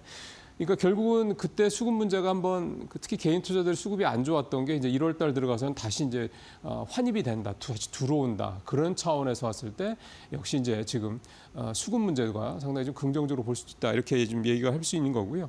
앞서 CS 2025 헬스케어, JP모건 헬스케어 이 컨퍼런스 말씀 드렸습니다만. 결국 이제 이번 CES 2025에서 관심으로 기대가 되고 있는 뭐 로봇, AI, 또 양자 컴퓨팅 이런 쪽도 주가가 지난주 금요일 날, 지난주 후반에 많이 올랐죠. 결국은 이벤트 효과에 대한 기대감이 살아 있는 겁니다. 그다음에 바이오도 마찬가지인 거고요. 근데 이제 이와 관련해서 증권 전문가들의 얘기는 그렇습니다. 이게 사실은 딱히 지금 실체가 있는 거라기보다는 기대감을 갖고 있는 부분들이기 때문에 일종의 테마주 성격으로 봐야 된다. 그렇기 때문에 테마는 뭐 잘 아시는 것처럼 흐름이 테마였던 그런 효과가 떨어지면 주가가 또 급락하지 않습니까? 이런 부분들을 감안해서 투자를 하셔야 된다. 이렇게 얘기도 좀 하고 있습니다. 세 번째 뭐 환율 얘기도 당연히 좀 해야 되죠. 근데 환율이 이렇게 급등한 것에 대한 직격탄을 맞은 게 역시 여러분들 잘 아시는 것처럼 이제 금융주입니다. 이 금융주들 같은 경우 작년에 주주환원 정책을 가장 적극적으로 펼치면서 사실 작년에 연중으로 비교적 괜찮았던 업종 중에 하나가 금융주였다 볼 수가 있는데 막판에 특히 이제 12.3 계엄 사태 이후에 이제 금융주들의 주가가 큰 폭으로 떨어졌습니다. 그 이유는 이제 금융주들, 특히 금융 지주사들의 이 주주환원 정책의 이 기본 베이스가 바로 CET1, 세트1이라고 보통 얘기하는 이 보통주 환원 비율, 요걸 가지고 좀 얘기를 하는 건데 이 보통주 자본 비율 같은 경우 13% 전후를 기준으로 좀 금융지주사들이 주주환원 정책을 30%, 40%, 50% 이렇게 좀 맞추고 있거든요.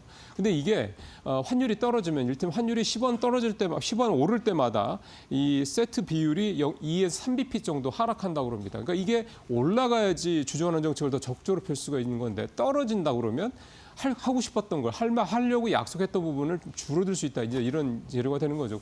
그 때문에 특히 외국인들이 금융주들을 최근에 굉장히 좀 연말 중심으로 해서 많이 팔고 있습니다. 표 한번 보면은요. KB금융 같은 경우 지금 주가가 8만 원대 초중반까지 떨어졌는데 17%나 주가가 떨어졌죠. 사실 제일 많이 작년에 올랐고요. 보면은 오른쪽 끝에 외국인 순매매 보시면 외국인이 4천억 가까이 팔았습니다. 그러니까 외국인이 집중해서 팔았고 그게 주가의 하락으로 직접적으로 연결됐다 볼 수가 있는 거고 신한주주, 하나금융지주, 우리금융지주 다 마찬가지입니다. 주가가 다 두 자릿수 이상 하락했는데 신한과 하나 같은 경우도 역시 1,000억 원 이상 외국인이 팔았습니다. 우리금융만 이제 외국인이 150억 정도 소폭 순매수한 정도 그 뭐 가장 저평가돼 있다라는 평가가 나와서 뭐 그럴 수도 있겠습니다만 그래서 결국은 이 환율 문제가 1,300원대를 일단 들어서야지 후반이라도 1,300원대를 들어서야 이 부분에 대한 어떤 이슈가 좀 해소가 될 것으로 좀 보이고요. 그 다음에 또 하나는 환율이 계속 뭐 지금으로서 봤을 때는 적어도 1월까지는 강세를 보일 것이라는 얘기들이 많다 보니까 이 금융주주사들이 환율이 이렇게 강할 때도 약속했던 주주환원 정책을 어김없이 계속 펼치겠다라는 어떤 그런 모습도 보여주는 게 더 중요하다. 이건 신뢰 문제가 되기 때문에 그런 겁니다. 참고로 서강대 그 김영희 교수의 그 인터뷰 내용을 좀 보니까요.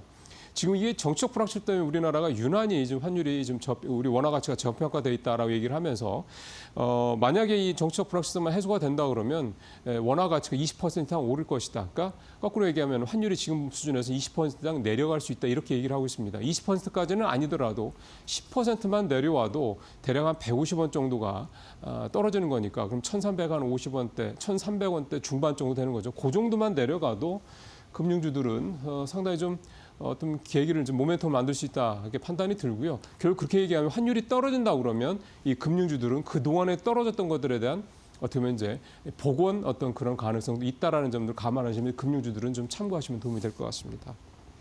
자 마지막으로 이제 한 주간 ETF들 주로 이 펀드들 수익률을 살펴보는 펀드와치 시간인데요. 지난주는 뭐 여러분들 잘 아시는 것처럼 로봇주가 뭐 엄청났죠. 그래서 로봇주를 많이 편입한 그런 ETF 상품들의 이 수익률이 굉장히 좋았습니다. 간만에 두 자릿수 수익률들을 많이 기록을 했습니다. 표를 한번 보면은요. 가장 높은 수익률이 KB자산운용의 이 로봇 ETF 상품인데 지난 일주일 동안 무려 13.66%의 수익률을 기록했습니다. 그 2위도 역시 로봇주 9.9% 거의 10%죠.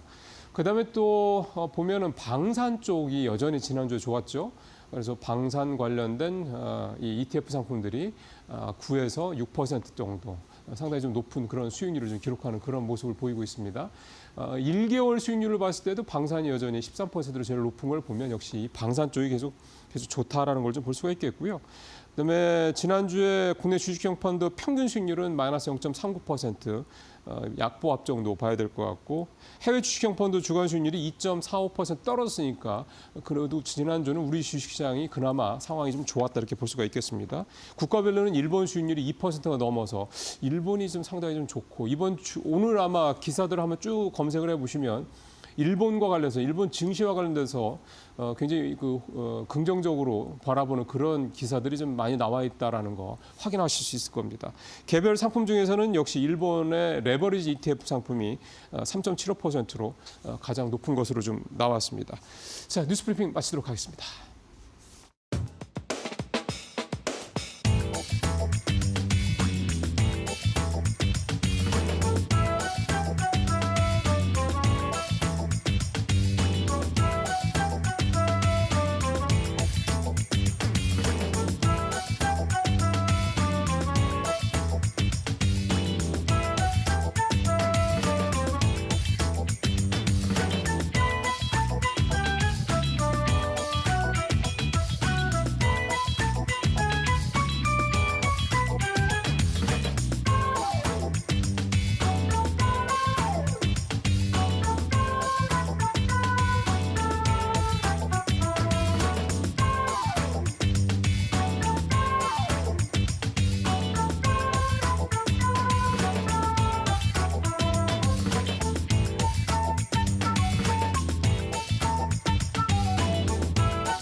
네, 월요일 날에는 유진투자증권 김명재 이사 모시고 시장 얘기 나눠보겠습니다. 이사 어서 오십시오. 네, 안녕하십니까. 지난주 금요일 날 되게 좋았어서요. 네. 이게 사람 마음이 갈 때긴 한데 이거 올해 좀 괜찮을 거 아닐까 막 이런 자꾸 약간 그런 생각이 드는데 제가 너무 시장을 낙관적으로 보는 겁니까? 저는 그렇게 생각하진 않고 있고 일반적으로 보통 시장이 상당히 안 좋았던 경우가 연속적으로 나타난다면 네.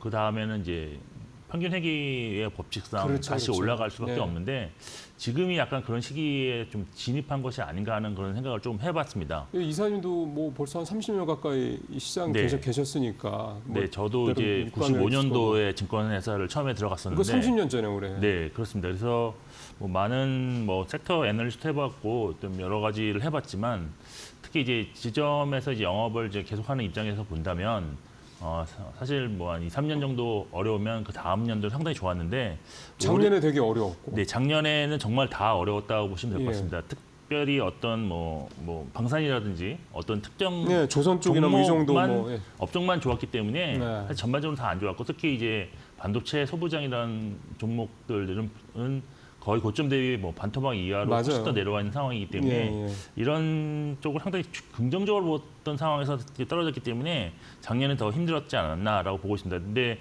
이것이 2023년에도 힘들었고요. 2024년도 힘들었는데 아, 3년 연속 힘들었던 네, 겁니까? 2022년에 또 하락이 또 엄청나게 나왔기 맞아, 그때 때문에 그랬죠. 그때도 상당히 더 힘들었었는데 물론 이제 2020년과 2021년 너무 좋았기 때문에 그 반대급부로 이렇게 나왔을 것 같긴 한데 그렇기 때문에 올해는 좀 기대를 좀 해도 되지 않겠냐라고 보고 있고 사실 지금 일선에서 보시면 많은 분들이 이제 지수 자체에 대해서는 약간 포기 상태라고 보시면 될 것 같습니다. 진짜 이제 한국은 안 된다 뭐 이런 그렇죠. 예, 얘기가 많고 그래서 성학개미 네, 쪽으로 많이 미국으로 갔다 다 하니까. 가신 분도 많기 때문에 지금 남아 계신 분들은 제가 역설적으로 말씀드리면 이제 거의 매도할 여력이 없는 분들이 많습니다. 그러니까 매도세가 이제 없다는 얘기는 조금만의 그렇죠. 매수세가 와도 그렇죠. 상당히 좀 크게 상승할 수 있는 그런 여력이 있다는 얘기인데 그런 면이 이제 연초부터 조금 나타났다라고 저는 보고 있습니다. 사실 지난해 코스피도 코스닥도 그렇지만 거의 글로벌 최하위권이었는데 지금 이제 뭐 이거밖에 지나지 않아서 좀 성급한 면은 있지만 네. 그래도 지금 이틀 동안 보면 글로벌에서 국내 시장이 거의 최상위권을 기록하고 있습니다. 지금 코스닥이 연초에 지금 4.1% 상승했는데 비슷하게 상승한 그런 지금 주요국 증시가 없습니다.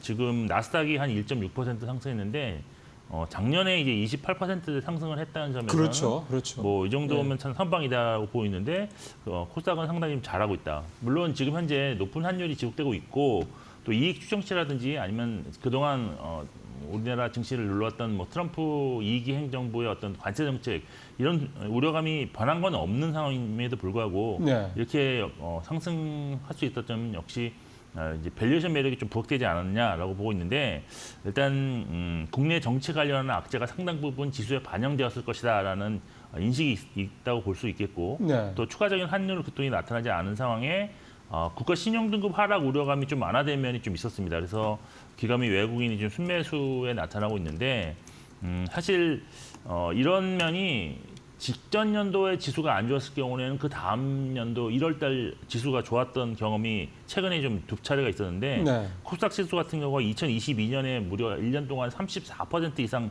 하락을 한 이후에 그 다음에 1월에 이제 23년 1월에 9% 반등한 적이 있고요. 네, 네. 2018년도에도 15.4% 하락한 이후에 그 다음 해 1월 6% 반등한 경험이 있습니다. 그래서 지금 같은 경우가 그에 좀 해당되는 가능성이 좀 있다라고 볼 수 있는데 일단 추가적인 악재가 뭐 또 나오기보다는 악재가 미리 선반영됐다는 인식이 지금 상당히 좀 공감대를 형성하고 있을 가능성이 있는데 만일 여기서 이제 환율 수준만 조금 그렇죠. 더 낮아지는 그렇죠. 모습이 나온다면 여기서 외국인이 좀 더 적극적으로 매수로 전환할 가능성이 있기 때문에 이런 점에서는 일단 환율이 가장 큰 어떤 지수를 움직이는 변동성 요인이 되지 않을까라고 좀 판단하고 있는 상황입니다.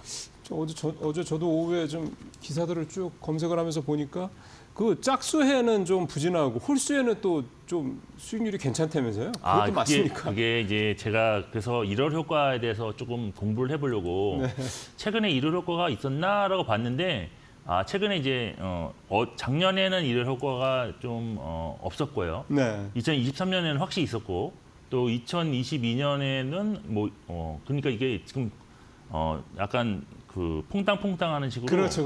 그렇게 나타났었습니다. 최근에 한 4년 동안 그렇게 나타났기 때문에 올해는 느낌에는 이런 효과가 좀 나타나지 않을까 하는 기대를 가질 수밖에 없는 게 이제 사람의 심리가 아니겠느냐라고 보이는데 그럴 만한 이유가 또 좀 있어야 되잖아요. 그냥 그렇습니다. 우리가 그냥 네. 기분상으로 네. 이런 효과 있을 것 같다고 생각하지만 이제 근데 이사님 이제 같은 거는 근거가 제- 있어야 되니까. 근거라고 할 경우에는 아까도 말씀드렸지만 지금 일단 지수가 바닥권에서 제 밸류에이션이 좀 낮다. 스타트를 했다는 점.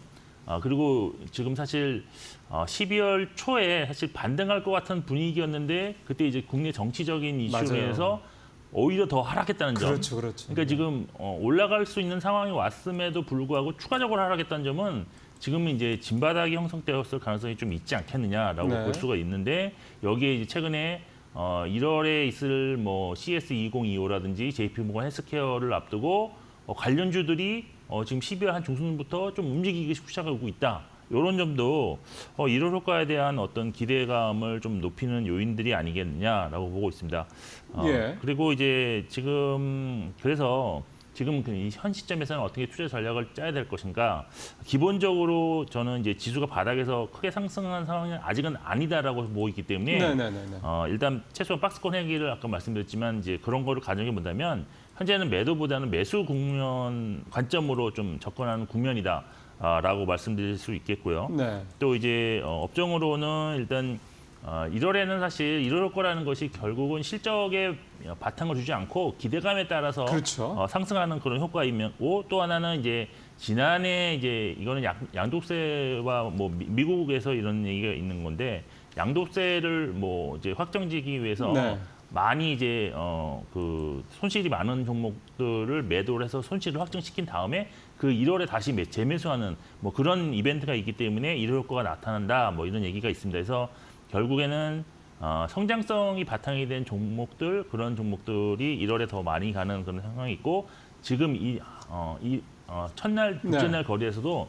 로봇이라든지 바이오라든지 이런 종목들의 상승률이 높았던 만큼 이런 종목들 위주로 일단은 포트폴리오를 좀 가져가시는 게 좋을 것 같고 네. 근데 반대로 정말 이것이 반등하는 진짜 초입 대상승의 초입이라고 할 경우에는 실적이 뭐 안 좋았기 때문에 이제 하락한 종목도 많지만 절대적으로 하락이 많이 하는 업종들도 많이 있습니다. 그래서 그런 업종들도 좀 관심은 일단 가지고 계셔야 된다. 그래서 뭐 화학 뭐 이런 네, 쪽인 건설, 거죠? 뭐 예. 화학, 철강, 소매, 예. IT 하드웨어인데 IT 하드웨어 같은 경우는 최근에 삼성의 어떤 밸류체인에 속한 종목들이 반등하는 모습이 좀 나타나고 있습니다. 그래서 소부장 말씀하시는 거예요? 네, 소부장입니다. IT IT 하드웨어가 거의 소부장 종목들이 많은데 그중에 특히 이제 삼성전자의 파운드리 밸류에이션 체인들에 속해 있는 종목들이 최근에 지금 반등세가 좀 많이 나타나고 있습니다. 그래서 이런 것도 좀 주목하시면서 이것이 이제 다른 뭐 후공종이 아니라 뭐 전공종까지도 확대되는지 그렇죠. 이런 것도 좀 네. 보실 필요가 있다.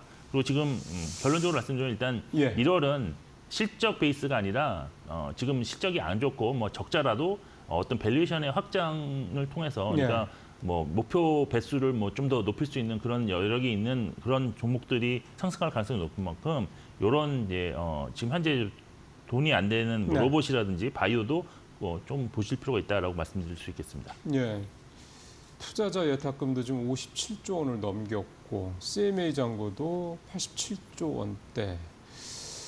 7인 잔고도 이렇게 되고, 그러니까 계속 늘었습니다. 그러니까 결국은 뭔가 좀 하여간 시장에 자금 유입이 있다라고 좀 보여지는 대목도 좀 있다라는 점 감안을 좀 해야 될 것 같고, 그래서 조금 구체적으로 들어가 보죠. 앞서 이벤트 효과도 말씀을 하셨기 때문에 CS 2025, 그다음에 JP모건 헬스케어.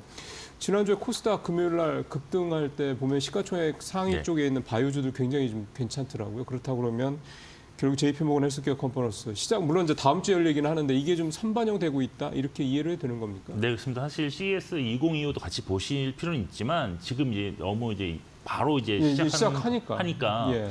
이미 주가에 많이 반영되었을 것이다라고 보고 있는 상황에서 그러면 그 다음에 개최되는 그 1월 13일부터 개최되는 JP모건 헬스케어 컨퍼런스 관련 종목들이 이번 주에는 좀 더 활발하게 움직이지 않을까라고 생각을 하고 있는데요. 네. 이번 컨퍼런스 같은 경우는 이제 올해 43회차인데 미국 샌프란시스코에서 연례적으로 이제 1월 13일부터 1월 16일까지 나흘가 개최되는데 예. 상당히 많은 기업과 또 투자자들이 모여서 어떤 이제 미팅을 갖게 된다라고 보시면 될 것 같습니다. 예. 이번에 주요 컨퍼런스 키워드가 이제 트럼프 2기 행정부의 어떤 헬스케어 정책, 예. 비만 치료제인 GLP-1 그리고 인공지능과 항체 약물 접합제가 될 것으로 전망되고 있는데 이게 ADC 얘기하는 거죠? 네, 맞습니다. 네, 예. 네. 그래서 국내 기업으로는 뭐 삼성바이오 같이 이제 매년 참가하는 기업도 있고, 그다음에 많은 기업들이 지금 참가하는데 여기서 이제 주제 발표를 하는 기업들이 보통은 이제 공식 초청을 받아서 하게 되는데 그런 기업들도 있지만 비공식적으로 빅파마와의 어떤 미팅 자리를 마련하는 기업도 있기 때문에 그렇죠, 그렇죠. 주로 좋은 소식은 이런 미팅에서 나올 가능성이 상당히 높지 그렇죠. 않나라고 보십니다. 그래서 행사가 종료되는 시점까지 관련 종목들에 대한 기대감으로 해서 주가가 미리 반응하는 뭐 이런 게 진행될 것으로 저는 예상을 하고 있는데 이미 한 2주 전부터 관련 기업들의 상승 흐름이 조금씩 감지되고 있는 그런 네. 상황이라고 볼 수 있습니다. 그리고 이제 1월 같은 경우가 아까도 말씀드렸지만 이제 성장성이 높은 기업들이 상승이 좀 나타나는 시기이기 때문에 예. 이런 거에 이제 컨퍼런스까지도 이제 겹치는 바이오 종목들 같은 경우가 업종 전반적으로 좀 관심이 확대될 가능성을 염두에 두시면서 투자 전략을 좀 수립하실 필요가 있다라고 말씀을 드리겠습니다. 예. 근데 이런 이벤트 효과는 또 별 소식 없이 끝나면 또 주가가 또 급락을 할 수 있는 네, 맞습니다. 그런 것도 그래서 있죠? 예. 보통 이제 재료 노출이라든지 아니면 또 예. 이벤트가 지나면 하락하는 경우가 있기 때문에 사전에 조금 이제 수익이 났다면 일정 부분 현금화를 하셔서 수익을 확보를 하시는 것이 좀 더 지금 경험상 보면 좋다라고 말씀드리고 정말 많이서 거기서 정말 좋은 소식으로 뭐 만일 뭐 신약의 기술출 뭐 이런 계획이 있다. 그렇죠, 그러면 그렇죠. 그건 나중에 따라서 하셔도 늦지 않다라고 결론을 내리겠습니다. 그러니까요. 네. 바이오는 뭐 계속해서 이제 이슈가 될 수밖에 없는 이제 전 세계 다 고령화되고 있지 않습니까? 충분히 바이오 헬스케어 바이오 쪽 관련돼서는 어쨌든 관심을 가지고 계속해서 좀 공부를 해 가시면서 종목들을 이렇게 하나하나 확인을 해보시는 게 도움이 될 것 같습니다. 짧게 지난주 2차 전지 급등을 했는데 이거는 어떻게 해석하세요? 2차 전지가 사실 지금 바닥 네. 신저가를 기록한 종목들이 많았었는데, 예, 근데 이제 뉴스 흐름에 따라서 좋다 나쁘다를 반복하고 있는 경향이 있는데, 근데 그 변동폭이 상당히 좀 큽니다. 그래서 제가 볼 때는 바닥권에서 이렇게 변동폭이 큰다는 얘기는 아까도 말씀드렸지만 이 매도세가 좀 너무 없기 때문에도 이제 급등이 나올 수 있는 건데 지금 이 어떤 트리거만 존재한다면 진바닥을 좀 찾을 수 있는 계기가 되는 흐름이다라고 저는 개인적으로 보고는 있는 상황입니다. 그 트리거가 중요하네요. 뭘로 네. 보세요? 근데 사실 트리거는 어떤 정책에 대한 불확실성이 제거된다든지 아니면 뭐 실적이 좋아질 수 있는 만한 어떤 그런 게 그러니까 나와야 뭐가 되는데 있어야 되잖아요. 아마 뭐 트럼프 2기 행정부의 어떤 관세 정책이라든지 이런 것들이 오히려 국내 기업에게 우호적으로 그 전환될 수 있는 어떤 트리거가 나온다면 네. 그럼 상당히 좀 긍정적으로 해석이 되지 않겠느냐. 근데 실적에 대한 어떤 바닥에 대한 확신은 아직까지도 그렇죠. 저도 없는 상황이기 그렇죠. 때문에 네. 이 보통 추세 전환으로 해서 대상상으로 갈 경우는 아무래도 이제 실적이 바탕이 돼야지만 이게 확실하게 끌고 간다라고 가정했다면 일단 바닥 찾기가 가장 더 중요한 그런 시점이 아니겠느냐라고 보십니다.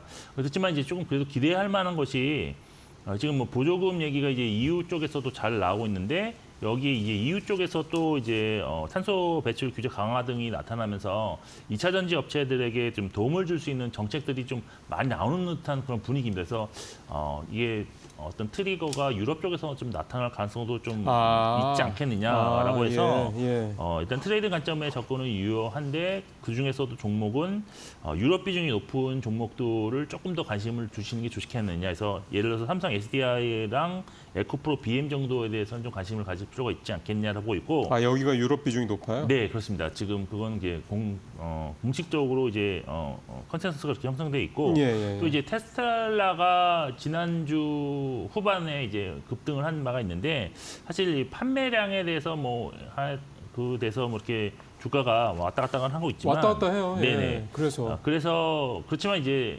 보조금이 이제 없어지거나 줄어들면 결국 성능으로 이제 승부를 보는 측에서는 네. 또 수익성이라든지 원가의 어떤 그런 예. 그거에 대한 강점이 있는 테슬라가 많이 팔릴 수밖에 없다 이렇게 보고 있기 때문에 테슬라 밸류 체인에 속해 있는 종목들 이런 종목들도 그 안에서는 2차 전지 안에서는 조금 더 네. 우선순위를 좀 두면서 좀 보실 필요가 있다. 그래서 예. 뭐 LG 에너솔루션, 뭐 LNF 이런 종목들은 좀 더 이제 관심을 가지실 필요가 있다라고 저는 개인적으로 판단하고 있습니다. 알겠습니다. 테슬라 밸류체인 관련주 유럽 비중이 높은 종목 삼성 SDI 에코프로 BM을 말씀을 하셨고 이제 시간이 한 4분 남아서 좀 빠르게 가겠습니다. 네네. 또 이제 지난주에 또 주말에 또 열심히 또 보셨을 테니까 압축을 해서 뭐가 제일 변화가 좀 보이던가요? 일단은 압축을 좀 해본다 그러면 사실 코스닥 업종들이 조금 상승 전환할 가능성이 높아진 업종들이 많이 보인다. 외국인이랑 기관도 막 사고 그러더라고요. 네네. 근데 예. 그게 왜 그러냐면 이미 하락이 너무 많이 진행되어 있는 네. 상황에서 이게 단기적으로 하락이 낙폭이 컸다면 이격도가 벌어졌기 때문에 그렇죠, 이게 그렇죠. 회복이 쉽지 않은데 너무 하락이 완만하게 진행되다 보니까 조금만 반등해도 이게 상승 전환할 수 있는 여력으로 전환되는 그런 네, 모습을 보고 네. 있습니다. 그래서 코스닥의 많은 업종들이 상승 전환할 가능성이 좀 있어 보인다라고 네. 저는 결론 내리고 싶고 오히려 이제 코스피 같은 경우가 상당히 좀 힘들었다. 오히려 그렇게 보고 있습니다. 그래서 지금 종목으로 좀 말씀을 드린다면 코스피에서는 추세가 이제 하락이 전환되었다고 말씀드릴 수 있는 종목이 KB금융, 한국전력, 두산에너빌리티 이 종목은 이제 하락이 전환되었기 때문에 이제 반등 심하다 조금 이제 매물벽이 좀 두터워질 거다라고 보고 있고 그리고 이제 상승으로 재전환 가능성이 있는 종목으로는 SK 하이닉스가 있었다는 점도 좀 참고를 하실 필요가 있을 것 같다. 그리고 코스닥에서는 사실 하락이 전환되는 종목을 발견하기 좀 어려웠는데요. 예. 여기 이제 시가총이 50이 내에서 지금 말씀드리는 겁니다. 예, 예. 그리고 이제 추세 상승 가능성 있는 종목으로 리노공업이라든지 이오테크닉스, 또 HLB 생명과학이 있었는데 일단은 코스닥의 소부장이라든지 바이오 쪽 종목들이 다시 강세로 전환될 가능성이 좀 보이고 있다는 특징이 예. 지난주에는 좀 결론을 내리고 그렇게 결론을 내리겠습니다. 금요일 날도 이들 종목들이 좀 많이 오르기도 했어요. 그래서 네네. 그런 부분들을 좀 감안하실 필요가 있다. 그래도 이제 시간이 좀 있으니까 한 2분 정도 있으니까 뭐 어떤 거 조금 더 구체적으로 네, 지금 보셨던 제가 종목 얘기해 주시면. 최근에 한 2주 동안 지켜본 종목 중에서 그나마 기술적으로 좀 유망한 종목 일단 3종목 정도 말씀드리겠는데요. FNF가 일단 기술적으로 이중 바닥을 형성한 이후에 최근에 이제 상승을 전환할 가능성이 높은 네. 종목인데 펀더멘탈적으로도 사실 중국에서의 뭐 신규 브랜드 디스커버리를 통해서 지금 상당히 출점 계획을 확장할 계획이고 또 예전에도 한번 말씀드렸지만 이제 올해 같은 경우 추운 겨울이 나타나면서 방한형 의류 판매 활성화를 기대할 수 있다는 점. 그리고 밸류션이 현재는 조금 올라서 5.9배 수준인데 PR로 이건 부담스럽지 않다라고 볼 수 있습니다. 그리고 이제 두 번째 리노공업인데요. 예. 리노공업도 최근에 상당히 주가 흐름이 매우 좋다고 볼 수 있습니다. 지금 직전 3주간 31.3% 상승하면서 추세 전환 가능성이 높아지는데 이게 이제 반도체 테스트 솔루션 선도 기업인데 비메모리랑 모바일향으로 주로 이제 좋아지는데 이 전방이 좋아질 경우에 실적 성장 기대가 되는 그런 상황이다라고 볼 수가 있겠습니다. 최근에 국민연금이 다시 이제 5% 지분 신고를 해서 상당히 좋고 이제 실적도 보시면 40%가 넘는 영업이익률을 꾸준히 지금 기록하고 있다는 점도 매력적이다라고 할 수 있겠습니다. 예. 그리고 마지막 종목으로 이오테크닉스인데 이오테크닉스 같은 경우는 특히 올해 실적에 대한 기대감이 매우 높은 종목이다라고 말씀드릴 수 있겠습니다. 반도체용 레이저 응용기기 제조업체인데요. 레이저를 활용한 뭐 마킹, 웨이퍼, 뭐 국소비만 극격의 온도 올리는 레이저 어닐링, 뭐 레이저를 네. 이용한 절삭, 뭐 반도체 공정이 어려워질수록 사용도가 높아지는 그런 제품을 만드는 회사인데 최근에 많이 상승을 했습니다. 지금 5주 동안 거의 40% 가까이 상승했지만 추세는 아직은 전환되지 못했습니다. 그렇지만 추세 전환이 좀 유력하다. 그리고 이 올해 예상 영업이익이 전년 대비 140% 이상 증가할 것으로 일단 보고 예상되고 있기 때문에 올해 이제 신규 매출이 본격화되는 첫 해가 될 수 있는 아주 기대가 되는 종목이다. 수급적으로 보면 기관이 지금 공격적으로 매수하고 있는데 네. 아무래도 4분기 실적 기대감이 좀 기관을 조금 매수를 자극하고 있지 않겠느냐라고 개인적으로 판단하고 있는 상황입니다. 그러게요. 지금 뭐 말씀하신 대로 기관들이 지금 제가 12월 거를 보니까 특히 12월 중순 이후에 기관들이 뭐 거의 매일 사다시피 할 정도로 12월 마지막 주부터 특히 그러네요. 그런 부분들이 좀 있다. 좀 참고하시길 바라겠습니다. 자, 오늘 이사님 말씀 잘 들었습니다. 네, 환율도 아직은 부담스럽고요. 정책 불확실성도 이번 주가 상당히 고비가 될 겁니다. 여러 가지 아직은 변수들이 많습니다. 지금 안심할 때는 전혀 아닌 것 같고 조금 더 지켜봐야 되겠습니다만 그래도 많이 떨어졌다라는 부분이 오히려 중요한 또 어떤 낙관 포인트가 될 수도 있겠다 이런 생각도 좀 해봅니다. 자, 마무리하고요. 잠시 후에 마켓나우 1부에서 뵙도록 하겠습니다. 고맙습니다.